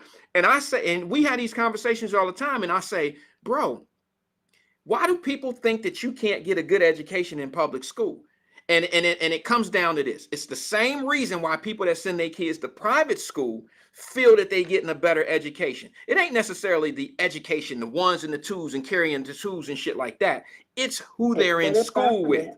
It's who they sitting next to. It's what the lunch looks like. It's what do they do during recess? It's a whole lot of factors other than the school system ain't shit. What it is when you accept people and you got to deal with kids that are not being parented properly, they're bringing those problems and those diagnoses of some have mental illness that are not being checked by parents and not being handled properly. And some parents are pushing this shit off on our daycare workers, pushing it off on our preschool teachers, pushing it off on high school teachers, elementary school teachers. It's people pushing it off on people that are not really qualified to deal with those situations. And then it becomes a wildfire in our schools. And now you're not blaming the right person. You blaming the school for something that they can't really control. Well, I called Al Gerhardstein because he sued Cincinnati Public Schools and won a $3 million settlement for the little boy Gabriel, who killed himself after he had been abused by students at the school. And he went home and he hung himself with a necktie. Mm-hmm. And I called him and I submitted all the paperwork and stuff to him, but I had to go talk to that little girl's father, because I just took them to run, jump, and play in urban air. And so I know the child, and I know the environment she comes from. Her mother is in prison. See? And because her mom's in prison and her father and his girlfriend are trying to raise her, they don't know nothing about raising no little girl. They smacking that little girl all across her head, right, popping her in her back, making her an abusive person. She's being abused, and that abuse will carry over into her adulthood. That's what's happening. No disrespect. So we as a community, I'm gonna keep saying it. I don't call I don't call the radio station anymore. I see we lost a good brother on the air. I don't agree with everything he say, but he should have kept his job. That was bull. But I will say this, and I'm not saying it was perfect, but I literally grew up in a community in Avondale, in what I'm calling a community, not the Black community. I grew up in Avondale at a time where I knew my neighbors knew me. My father did not have to visit me every day because there were other men in the community that I looked up to as fathers and uncles that I could trust, that were loving, that were protective, that were good, called a village. That were honorable. It's called a You know. village. It's called a village, sis. It's called a village. Yeah, and we don't have that. That's what I'm trying to get at. We don't have that anymore. And if we could just get, if I don't know how we can do it, Well, but I really am, I'm naive, but I really think that that's what needs to be done. Well, it is. It's already been proven, sis. It's already been proven. This ain't something that we got to try to figure out and see if it'll happen and if it can work. It's been proven. We're from that generation. When I was raised, we had generational. We had, even if it was Miss Sis Trunk, and I don't know who that is, but she would sit up in the window in the hood. She was on the second floor, right over the archway, and she would watch everybody. And you knew you had to have your shit together because she was telling. She'd tell on you. If she seen you doing something, she was gonna tell your mama. And we had men in the community. Even the hustlers wouldn't let us hustle at too young of an age. They'll grab you by the ear. Little Randy, get your little ass out of here. Get your little ass out of here. Your mama will kill me. See, we had that. Even a hustler that was selling dope wouldn't even let you get into the mix. They had it. They wouldn't even mess with you. But here's the last thing I want to say about that school situation, sis, and you'll understand where I'm saying, where I'm going with this. We got parents that when they go up to the school, they already on 10 because of some shit they kid up there involved in, and they going hard on the school instead of trying to figure out what's really going on with their kid. We had a situation at one of the local high schools in Cincinnati where parents got into a fight after their kids got into it up at the school. Now, how you gonna have a good, healthy home of school when you get a parent going up there and they up there because those kids was fighting, and then when they get up there to get their kids, the two parents get into a fight at the school? And here's the other thing about some of the parents we got going on. How are we gonna have great, healthy kids when we can't take our kids to Dave and Buster's and Chuck E. Cheese's and shit and sit down and have birthday parties without people up there fighting and stun gunning each other and all this old crazy shit? We're talking about the parents are doing this in front of the kids. So imagine what these kids must see when they at home. Imagine what these kids must see when they at home. I completely agree with all of that. And again, I'm gonna keep saying it. I don't care. Dr. Cosby was never convicted of rape. Okay, I do think that maybe he, did things he shouldn't have done with them pills, but nobody ever proved rape on that man. And he impacted our culture in a positive way with the Cosby Show in a different world. Even Fat Albert, he taught us how to read and literacy. I don't like how we are uplifting. Kanye West legit said Harriet Tubman ain't freed no slaves. She just took them to some other white people. Kanye West said when a black woman stood up and said, "How dare you say that? Oops, time to go." He said, "This is why don't nobody take questions from black women. This is why don't nobody like black women." And yet we defend this man because he done made so much money. He had him, and then Tina Lawson, she doing some profiling that had a media misprofiles black men. Black men have created a bad image for us as a group, and black women have followed suit. But the image that Jay-Z, niggas in Paris, and just pimping, and I'm too rich and too good for a black woman. I'm gonna get on and leave you for a white porn star. That type of culture has been pushed to us, whether we want to admit it or not, and it has dehumanized us. So that we don't even look at each other we don't look at each other with dignity and kindness. Most of the people hate each other. And that's where, in Cincinnati, because it ain't even no money here on the dope fame. Ain't no money. These boys is just shooting because they hating. They ain't got nothing to be fighting over. And it's so sad because out of all the murders, ain't a drugstore, ain't a corner store, ain't a restaurant set up nowhere. You got first-generation business owners, and we've been here for 5 generations. First-generation immigrants coming in, being mayors and presidents. I'm glad you said that. I'm glad you said that, because you do understand that what I hear on a lot of the talk shows, radio shows, and all that locally in the city of Cincinnati, when I can stand it, when I listen, they always blame inequities on systems of why we don't have our own. And I can't go for that. It sounds good. It sounds like a reason why you don't own something. It sounds like a reason why you don't have the benefits. I'm not saying everything is fair, but look, I'm saying this, and some people probably not even following what I'm saying yet. But you, as a person that has the funds to open up a business, have to have confidence that people are going to patronize your business. You understand what I'm saying, Marquetta? If you have the money to do it, you might not have the confidence that people would patronize your business. And that's exactly what I felt like Clyde Bennett was talking about when he was talking about people supporting Alabama's and not supporting those other name businesses which were black owned. Do you understand what I'm saying to you, sis? Every time we don't, it's not always because we are being passed by and opportunities don't come our way. There's plenty of black people in America that have money. Some of us just don't feel confident setting things up that are black owned for black people because we may not feel the same love or you may not spend the same kind of money with us than you do other businesses. And when Clyde Bennett made that comment about here y'all are supporting Alabama's like they got the bomb ass fish, but don't nobody line up in these other black owned restaurants like that. I understand what he's saying, and they totally took that out of concept and made it sound like he was on some hating shit, when in fact what he was really trying to say to these folks was, why don't y'all support your own businesses like you support this one particular business? Now, maybe he didn't say it the right way, but I think that's where he was going with it. I had this conversation with a sister yesterday. We can, like I said, we're a unique group because of the situation by which we got here, and we have faced real oppression. They have destroyed us when we showed that we was black excellence, and we could build our own banks and create our own communities and, create our own school systems, etc. They did come in and dismantle. True. Today, though, it's about who produces the best product, how efficient it is, how quick does it get to the consumer, how consistent is the quality, etc. Again, our people, I know I got a girlfriend that got 2 trash bags of $2,000 purses.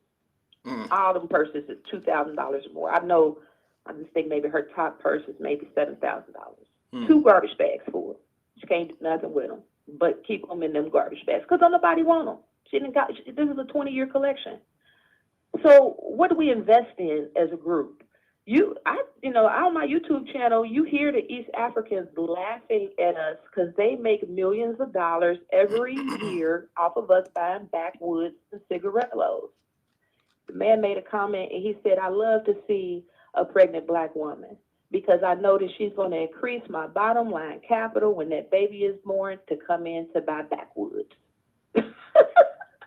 We're not even selling cigars, Arizona's. Well, I mean, they go to Sam's. There's a whole lot of things. They go to Sam's. There's a whole lot of things. And they make their whole communities rich off of our accessories and incidentals. And there's a whole lot of things. You can't even get people to agree on, let's 500 of us put in $5 and create a group company. Can't trust one person with all our $5. Yeah, well, let me just say that I'm gonna keep listening to you offline. I appreciate you. I appreciate you too. There's a whole. Go ahead. I'm sorry, sis. My bad. And y'all be good. Be good, sis. Talk to you soon. All right. That's Marquetta. She can go. I gave her that 30 minutes, man. She was a special guest. She don't call that often, but when she calls, she bring fire. I don't know about the black man thing that she was talking about. Like, I think it's an equal opportunities thing. I think we're equally opportunity wrecked. I think black women and black men are equally responsible for what's going on in our community. I hear about these fatherless homes, but I also see these women sometimes have more than one fatherless man in their life. They have 2, 3 kids, and none of the fathers are in the home. But this lady should have learned the first time. I believe in making mistakes and cleaning them up, but let's be honest. I know of people that have 2, 3, 4, 5 kids and have 2 or 3, 4 different baby fathers. At what point do you look at her as being the common denominator of a man not being around? And I don't mean to blame sisters. I'm just saying in general. You got to look at the whole perspective. You got to look at the whole spectrum of what's going on. It's decision makings on both ends. It's not just the man trying to impregnate a bunch of women. It's the women being okay they're in a position to be impregnated. They have to say yes. It's an equal opportunity of failure, to be honest with you. That's how I see it. I'm not going to say that it's more men or the women. I think that it takes 2 to tangle. So that means it takes 2 to make a disaster in that case. And then just like they make 2 to make a great kid, to make a productive person. But I'm not going to sit here and blame just fellas. I can't do that. Can't do that. I mean, we've been there. We've been there several times. Let me just make sure I got this address so I can get it right. Okay, I do. I just text you. I just text her. Just in case anybody wanted to know, I did reach out to Emmanuel Livingston. I'm a firm believer that he was done wrong over at the radio station. I said a little bit of that, said a little bit about that a couple days ago, and I hope that he does reach out. He keep telling me he gonna call, but it is what it is, bro. I'm not gonna ask your ass again. You either gonna call or you're not. And if you do, great. If you don't, I'm still gonna continue to support you. So I hope that you do reach out. I'd love to have a conversation with you. I want to get you on the show so we can talk. And I'm not going to ask you something that's going to mess you up, bro. I mean, I don't think you think I would, but we're going to keep it 100 over here about some things. But I'm with you. I don't think that mandate should have affected you. And here's my thing. I just think that everybody in the office over there needs to be tested based on the science that they all want to run. Crystal says, what happened? Emmanuel Livingston was released. He was fired, if you want to call it, from the Buzz. He doesn't have the 12 o'clock show anymore, but he's doing it on his Facebook page, and I will support him. He lost his job because he wouldn't take the vaccine. And, we had that conversation here on Wyatt-Live before about people in the vaccine and who's going to lose jobs and this and this and this and that. And I quite honestly don't think that this administration handled these mandates. I think the government paid companies and actually, to be honest with you, I think they incentivized companies to mandate these vaccination shots. And I think they did it prematurely. I think they did it without proper information. And quite frankly, from a legal perspective, I don't want to give out any advice. I don't do that on the air. I can't. I don't do it on the air. But I'm just telling you that I think there's some liabilities. I think a lot of companies are going to fall into some liabilities when it's all said and done. Now, it may not come from the aspect of what people may think, but I think those that were misjustly done will probably end up paying some form of a severance to people that were released. And I mean, not just Emmanuel Livingston type of people, I mean, in those type of fields, but in the nursing. I think in nursing, I think there's going to be a lot of people that are going to have some issues with their former employers, and I think there's going to be some compensations paid out. That's just my opinion. I don't think that it was handled properly. The science that they want to create that doesn't really exist doesn't really even explain nor justify the moves that these companies are making. And then here's the prejudice in it all. And here's where Emmanuel may have a situation. And I'm not, I would suggest to him that he go talk to someone. But the prejudice in it is the company that released you, bro, is a company that profited from what the government was establishing. And what I mean by that is they recovered benefits from the United States government, unless those commercials were free. If the government said, hey, Buzz, here's 15 commercials we want you to play for us, just do it out of love. Just do it for your community. Just play these commercials for us on rotation. And the Buzz says, sure, we'll do it for free. No problem. That's not business, but if they did it, then they may not be on the hook. But now, if the Buzz was compensated for those, well, black folks were heavily heated up in the spot. We're heavy in the COVID, and it's a must that you get this shot, or you're saving. And they were compensated, and the government cut them a check for the advertisement, which that's business, and that's probably what happened. He may have a nice situation going on because you were fired based on, well, I can get into it a little bit more in depth. I'm not going to sit here and go one-on-one with it. But I just look at somebody. See, it would be one thing like if you found out that the government was giving the hospitals $1 million a month to make sure that all their nurses were vaccinated. And if you don't get them vaccinated, we're going to strip you of that $1 million a month. If you find that out, then those nurses going to be they'll be compensated. And I know that the administration, I know they dangled incentives to companies to make sure that their employees were vaccinated. They even had mandates when it came down to companies that had 100 or more, or 100 and more employees. I think if you had less than 100, if you had 99 or less employees, something of that nature. It's been a while. I haven't really looked into it, but I know it was 99 or less. You didn't have to go through those mandates. But if you had over 100, if you had 100 plus, yeah. Now, why and how would the government be able to tell a company that if there's no incentives? How? There has to be some financial incentive for the company, for the country, for the government to be able to tell you as a company, your people have to be mandated. And if not, there's either going to be sanctions on your company, or there's a reward, and there's thresholds of having your people vaccinated. Well, you need to have, okay, you got 1,000 people. You need 250 of them vaccinated in every quarter. You got 1 year to get your entire staff vaccinated. And here's the incentive. Here's what you get.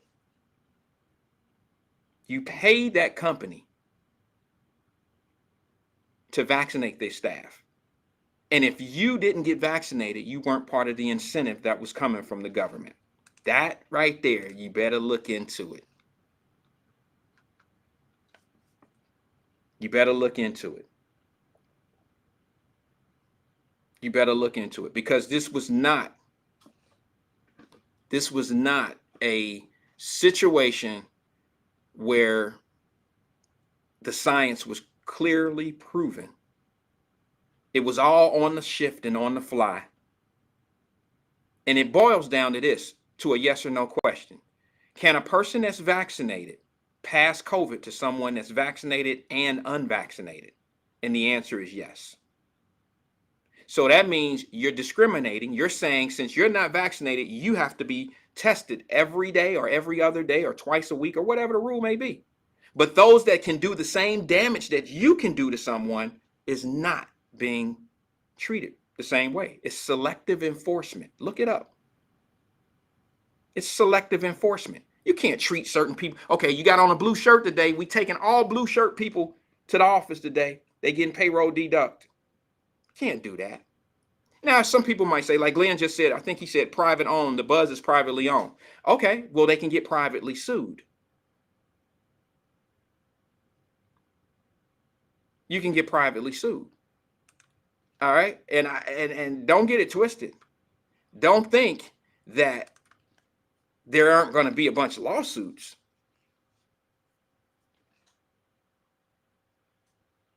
Oh yeah, I would. I mean, I'm just going to be honest with you. I'm privately owned. I can't sue anyone but myself. But if it got to the point where the government issued some type of mandate to my company, I don't have 100 employees, got a quarter of it. But if they told me that my staff had to be vaccinated, and it was mandated, I would have to weigh it, and I would look at it, and I would know the liabilities of telling my staff they have to be mandated, they have to be vaccinated. I know the liabilities of making them do that without the science being complete and nothing being truly proven. So you know what I would do as a company? I would do exactly what they had Mr. Ware do. I would make them work from home. Now, how are you going to tell me my staff has to be vaccinated when they're a home-based individual? They're working from home. How? What's the danger? That way I'll free myself from any liability. And that's why you had a lot of people working from home and staying at home now. Glenn says, good luck trying to sue a private company based on discrimination when other people are vaccinated, testing and adhering to the rules. No, it's not discrimination. It's selective enforcement. Because the table is clearly even of the spread of COVID. See, if it was people who couldn't, let's just say this, Glenn, let me just say this to you. If people who were unvaccinated were the only ones that could spread COVID, then you're right. You're right. You're a detriment to the office. But that's not the case. The case is everybody in this office can do the same thing when it comes to the spread of COVID. You can be vaccinated and unvaccinated, and you can spread the COVID as efficiently as unvaccinated and vaccinated. The only difference in vaccinated and unvaccinated people right now is a personal thing. And that is, it's a personal choice of if you get COVID, it's how much suffering, or if your body could fight off the disease, and you may suffer. You may die because you're not vaccinated. But it has nothing to do with the spread. The lack of spread, or the person that's vaccinated or unvaccinated, they can spread the COVID. So that's an even playing field of liability. I mean, it's just there. It's proven. Now, if Emmanuel Livingston was an individual who didn't get vaccinated and he was a threat to pass the disease on, or the COVID on to everybody, and that was the only way that it can spread through the office, then yeah, he would definitely have a situation there where he needs to be fixed, or he needs to go. But no, that's not the case. You making me, because I'm not vaccinated, who has no more of a threat in this office than anybody who has been vaccinated. You're forcing me out. But they can be spreading. You're not making them test. You're not making them test. And I think that's where I have a problem. I have a problem that you're not making people who can pass the same damage that you can pass to someone. You're not making them do the same thing that you're requiring me to do. I'm not talking about discrimination. I'm talking about selective enforcement. There's a difference. There's a huge difference. Unvaccinated and vaccinated can spread. That's right, Angela. Explain that. Lincoln Ware was vaccinated and boosted, and he caught COVID again, right? So that means he could have passed it on to Emmanuel. So why isn't he in a situation where he has to be tested every week or whatever? His vaccination is only protecting him. It's not protecting others. So you're going to fire a man because he don't feel like he needs the protection for himself.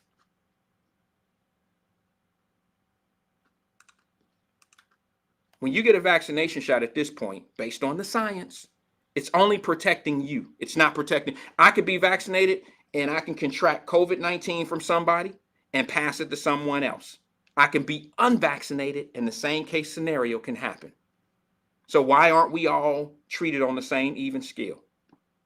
Makes no sense, right? If it don't make sense, then he might have a case. See, this thing, pandemic, is not going to be an excuse for just do what you want to do. And a lot of people got it fucked up. A lot of people think just because they added the word pandemic, that companies and the government can have their way and do whatever they want to do with you. And that's not necessarily true. Less than 2% died. Less than 2% died. You have more people that die of other things in this country. And I'm talking about flu. I'm talking about common things, more things that you wouldn't even think of. Flu, diabetes, cancer, of course. And then you put it on, and keep in mind, you're talking to a man that's vaccinated, his family's vaccinated, and I have nothing against the vaccinations. Nothing. The only thing I have a problem with is mandating it. That's a personal choice. And it even came out to be exactly right when it came down, in my opinion, when it comes down to personal choice. You're choosing. Do I want extra protection for myself, or am I willing to face the consequences? Am I willing to face the consequences of, if I get this thing, I may not recover? That's a personal choice. That's a personal choice. Well, here's the thing. You say the flu hasn't killed this many people in a year. Maybe not. I don't have the numbers in front of me. Maybe not. I'm not going to disagree with that. But here's the thing. The reason why this thing killed so many people is because it was unexpected. It caught some people off guard. It caught people off guard. And that's the difference. Brenda Harris says selective. And then you like questioning it. You've never heard of selective selective enforcement? Look it up. Look it up. Selective enforcement is when you choose to hold rules on selective people. Sort of like, we call it discrimination in the workforce when you're a black person and they treat you a certain way and the rules apply to you a certain way but don't apply to anybody else. We don't go selective enforcement. We go discrimination. It was because we was black. But when you're in corporate America, sometimes the white way of doing it amongst white folks is selective enforcement. You didn't make Marsha do that when she came from lunch late at 10 minutes late. Marsha comes in late from work late 10 minutes every day. And you're trying to enforce the rules on me only? Come on, Jim. Come on. Come on. If you don't do something to Marsha, then I'm going to have to take it to the union steward. This is selective enforcement or whatever. I dealt with unions. Oh, yeah, it's a thing. It's a thing. And it goes in lawsuits. Yeah. It can head a lawsuit. It can head one. It can head it. It could be the main focus of a lawsuit. Selective enforcement. Absolutely. So that's what I mean when I say that. Cleopatra says, talk about it, Randall Wyatt. I hear you. Appreciate you. All right. Hey, look, it's been real. But I think that's my time. And I think I'm going to see you guys maybe tomorrow. Oh, I need to make an announcement real fast. Guess where I'm going? Friday, I am flying to Ohio. I am going straight to my daughter's home. She's up at Ohio State University. So I don't think I'm going to do a show on Friday because I'm staying at my daughter. My youngest daughter is having a competition in Columbus, Ohio this weekend. And guess what? My oldest daughter lives in Columbus. This is her first year with her own apartment. And the family is going to my oldest daughter, her apartment this weekend from Friday to Sunday, y'all. I get to go live with my daughter for the first time in my life. This is going to be odd because you know me. I'm going to walk in like the shit is mine. I mean, pay for it, but it's hers. I'm going to walk in like shit is mine. Like, what's that? I'm going to walk in there like I'm head concho in charge and all that, right? And I'm going to totally probably forget that this is her crib. This is her spot. This is her sticks. This is her spot. And I'm going to have to stay focused. Like, cut the light off. Cut the light off. I'm a big stickler. The water running. You ain't even use. Cut the water off. That's just me.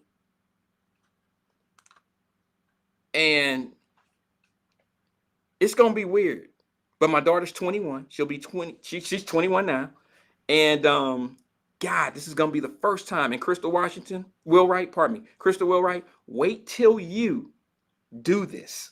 Wait till you go live with your daughter, Mia, for the very first time, sis. I don't know what it's going to be like yet. This is going to be my first time ever spending the night for 2 nights at my daughter's house. And I already then hit her up and said, all right, so when we get there on Friday, what we eating? What you cooking? Because I know all she do is heat up shit. We bought her one of those oven fryer things, bake oven fryer things. And she heat up some shit. So, of course, well, Dad, I was thinking we would go out to dinner that night. So I know I'm on the hook for one dinner tonight. And then they done already made reservations for Saturday night, too. So it won't be any cooking. But Reason why I'm telling you this is because Friday I'll probably not do a show. I'll probably won't have a conversation on Friday. Air fryer, right? I probably won't have a conversation on Friday because I'm going to be on the road. I'm flying to Cincy, and then we're going to drive to Columbus and spend time with my oldest daughter, and my youngest daughter has a competition. It's going to be a great thing, I think. She has a 1 bedroom, so I don't know where I'm gonna sleep. You know, I'm a hotel dude, but this is my daughter. This is my first time. She's looking forward to it. She done already said, "Bring sheets, bring this, bring that, bring that, bring." I can't wait to go up there and eat up all her shit. I can't wait to go in the closet and grab the sugar crisp or whatever cereal she got. I'm eating all of it. I don't give a shit if it's something I don't like. I'm gonna waste it. I'm eating everything. I'm eating everything. I'm going to go in there and I'm going to cut the heat all the way up. I'm going to have it baked up in there. It's going to be a bake oven. You're going to think we in the air fryer because that's what she did when she came to my house all the time. Kept it freaking hot all the time. Kept all the lights on. She just told me the other day, then I'm going to let y'all get up out of here. She told me the other day, Dad, my electric bill was $106. $106? I said, now you see the reason why I was teaching you to cut off the lights, you know, cut the air down or the heat down when you're not at home. You go off, you come home, you go to Florida, you do whatever you do, and you leave for a week. And you leave your heat all the way up on 72, 73. Your flowers and shit in the crib gonna be all right. Ain't nobody there. It don't have to be cushiony and nice and all that shit in there. It don't have to be nice. Cut that shit down to 68. Bounce. It's gonna be cold in there. Okay, you're not there.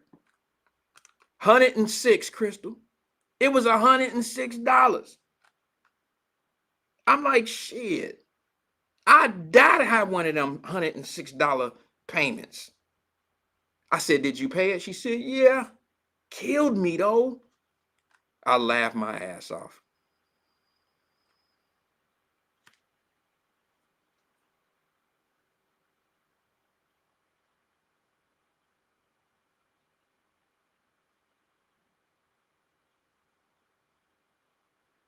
Yeah, that's she says in law. That's a little bit different. I need you to look at case law in corporation. Look that up. You're gonna need a law book for that. Okay, you can't use a Webster dictionary to define legal terms. But I get you. I get you. Leave a bowl of cereal with milk still in the counter on the counter like someone else supposed to clean it up like our kids do. You damn right, Glenn. I'm leaving a mess, bro. I'm leaving a mess. Even if I can't use all the toilet paper, bro, I'm gonna stuff the shit in my bag and put it in the trunk of my car.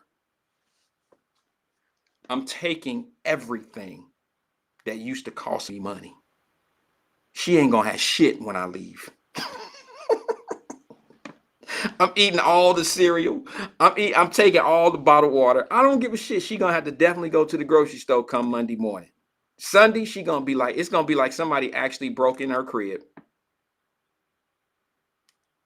It's like somebody then broke in and took all her shit. I promise you. I am absolutely gonna rob her. I'm going to do everything but hold a pistol to her head and say, give me all your money.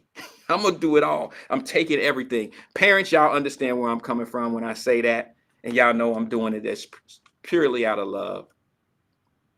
Purely out of love.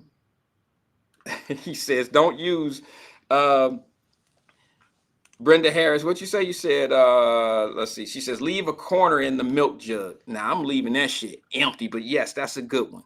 You're absolutely right. She never really did that to me. That was some shit that we used to do when we was kids, but leave a little drip where you can't even, where when you pour it on the cereal, it only go on the top and you can't, the milk so low, it don't even get to the bottom of the bowl. That's a good one, Brenda Harris. You must have been doing shit like that when you were younger. That must have happened to you. Glenn says, better yet, Wyatt, don't use a regular bowl. Get out the big mix bowl that take half the box of cereal. Bro, I'm going to figure out a way to let that box. I'm going to leave just enough cereal in the bottom, in the bowl where it don't even make sense to make one bowl. Y'all know what I'm talking about. We all done been there. Hey, I appreciate you all being here today, man. Peace and love to everybody. Let's try to do it again tomorrow at 5. All right. Peace and love. This is Wyatt. I'll see y'all on the next one. Holla. I have fun. I really have fun today. Thank you. Oh, that was right.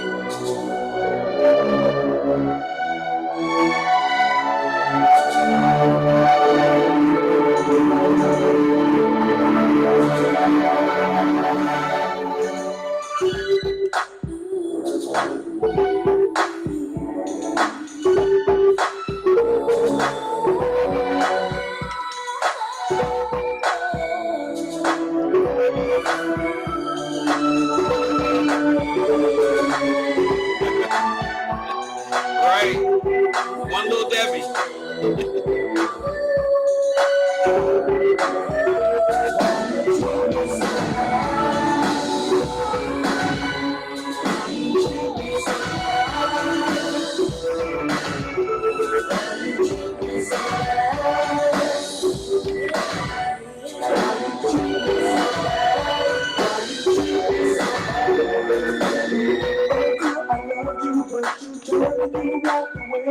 I will love you more tomorrow than I know I do today. You told me that you never hurt me, girl, you just tore my life apart. Tell me, baby, why'd you do it? Won't you bring me back my heart? I try to understand it, baby. I searched my heart inside my mind. I searched the depths of my whole soul, baby. There was nothing there to find. You told me that you never leave me, girl, you just went and told a lie. Tell me, baby, why'd you do it? Why'd you make me wanna cry? Why you treat me so bad? I don't know why, baby. Why you treat me so bad? Why you do me the way you do? Why you treat me so bad? I don't know why, baby. Why you treat me so bad? Why you treat me so bad? Baby, just let me tell you how I really and truly feel. I know that I had lots of issues, and now I'm gonna tell you the deal. You tell me that I always hurt you. I don't know what you're talking about. I tried to love you, tried to hold you, but you always seem to die. You told me that you didn't trust me, and you didn't want me around. You chose somebody with your interest. Now you walk around with a frown. I'm sorry that you say I hurt you, but you know you hurt me too. I'm begging you, baby, I need you back, because I'm still in love with you. Why you treat me so bad? I don't know why, baby. Why you treat me so bad? Why you do me the way you do? Why you treat me so bad? I don't know why, baby. Why you treat me so bad? Why you treat me so bad? You see, all alone, just thinking how I love to be. But every time I call you up, you want to hold the phone with me. Just don't know if I can take it. Girl, you made me call for plea. You got me begging for your loving. Can't you see it's killing me? I just don't understand it, baby. After all I've done for you, and now we both gone through some changes, and now you see your love is true. You gotta know how much I love you. Now I guess my heart has changed. Don't beg me, baby, can't take it back. I found myself under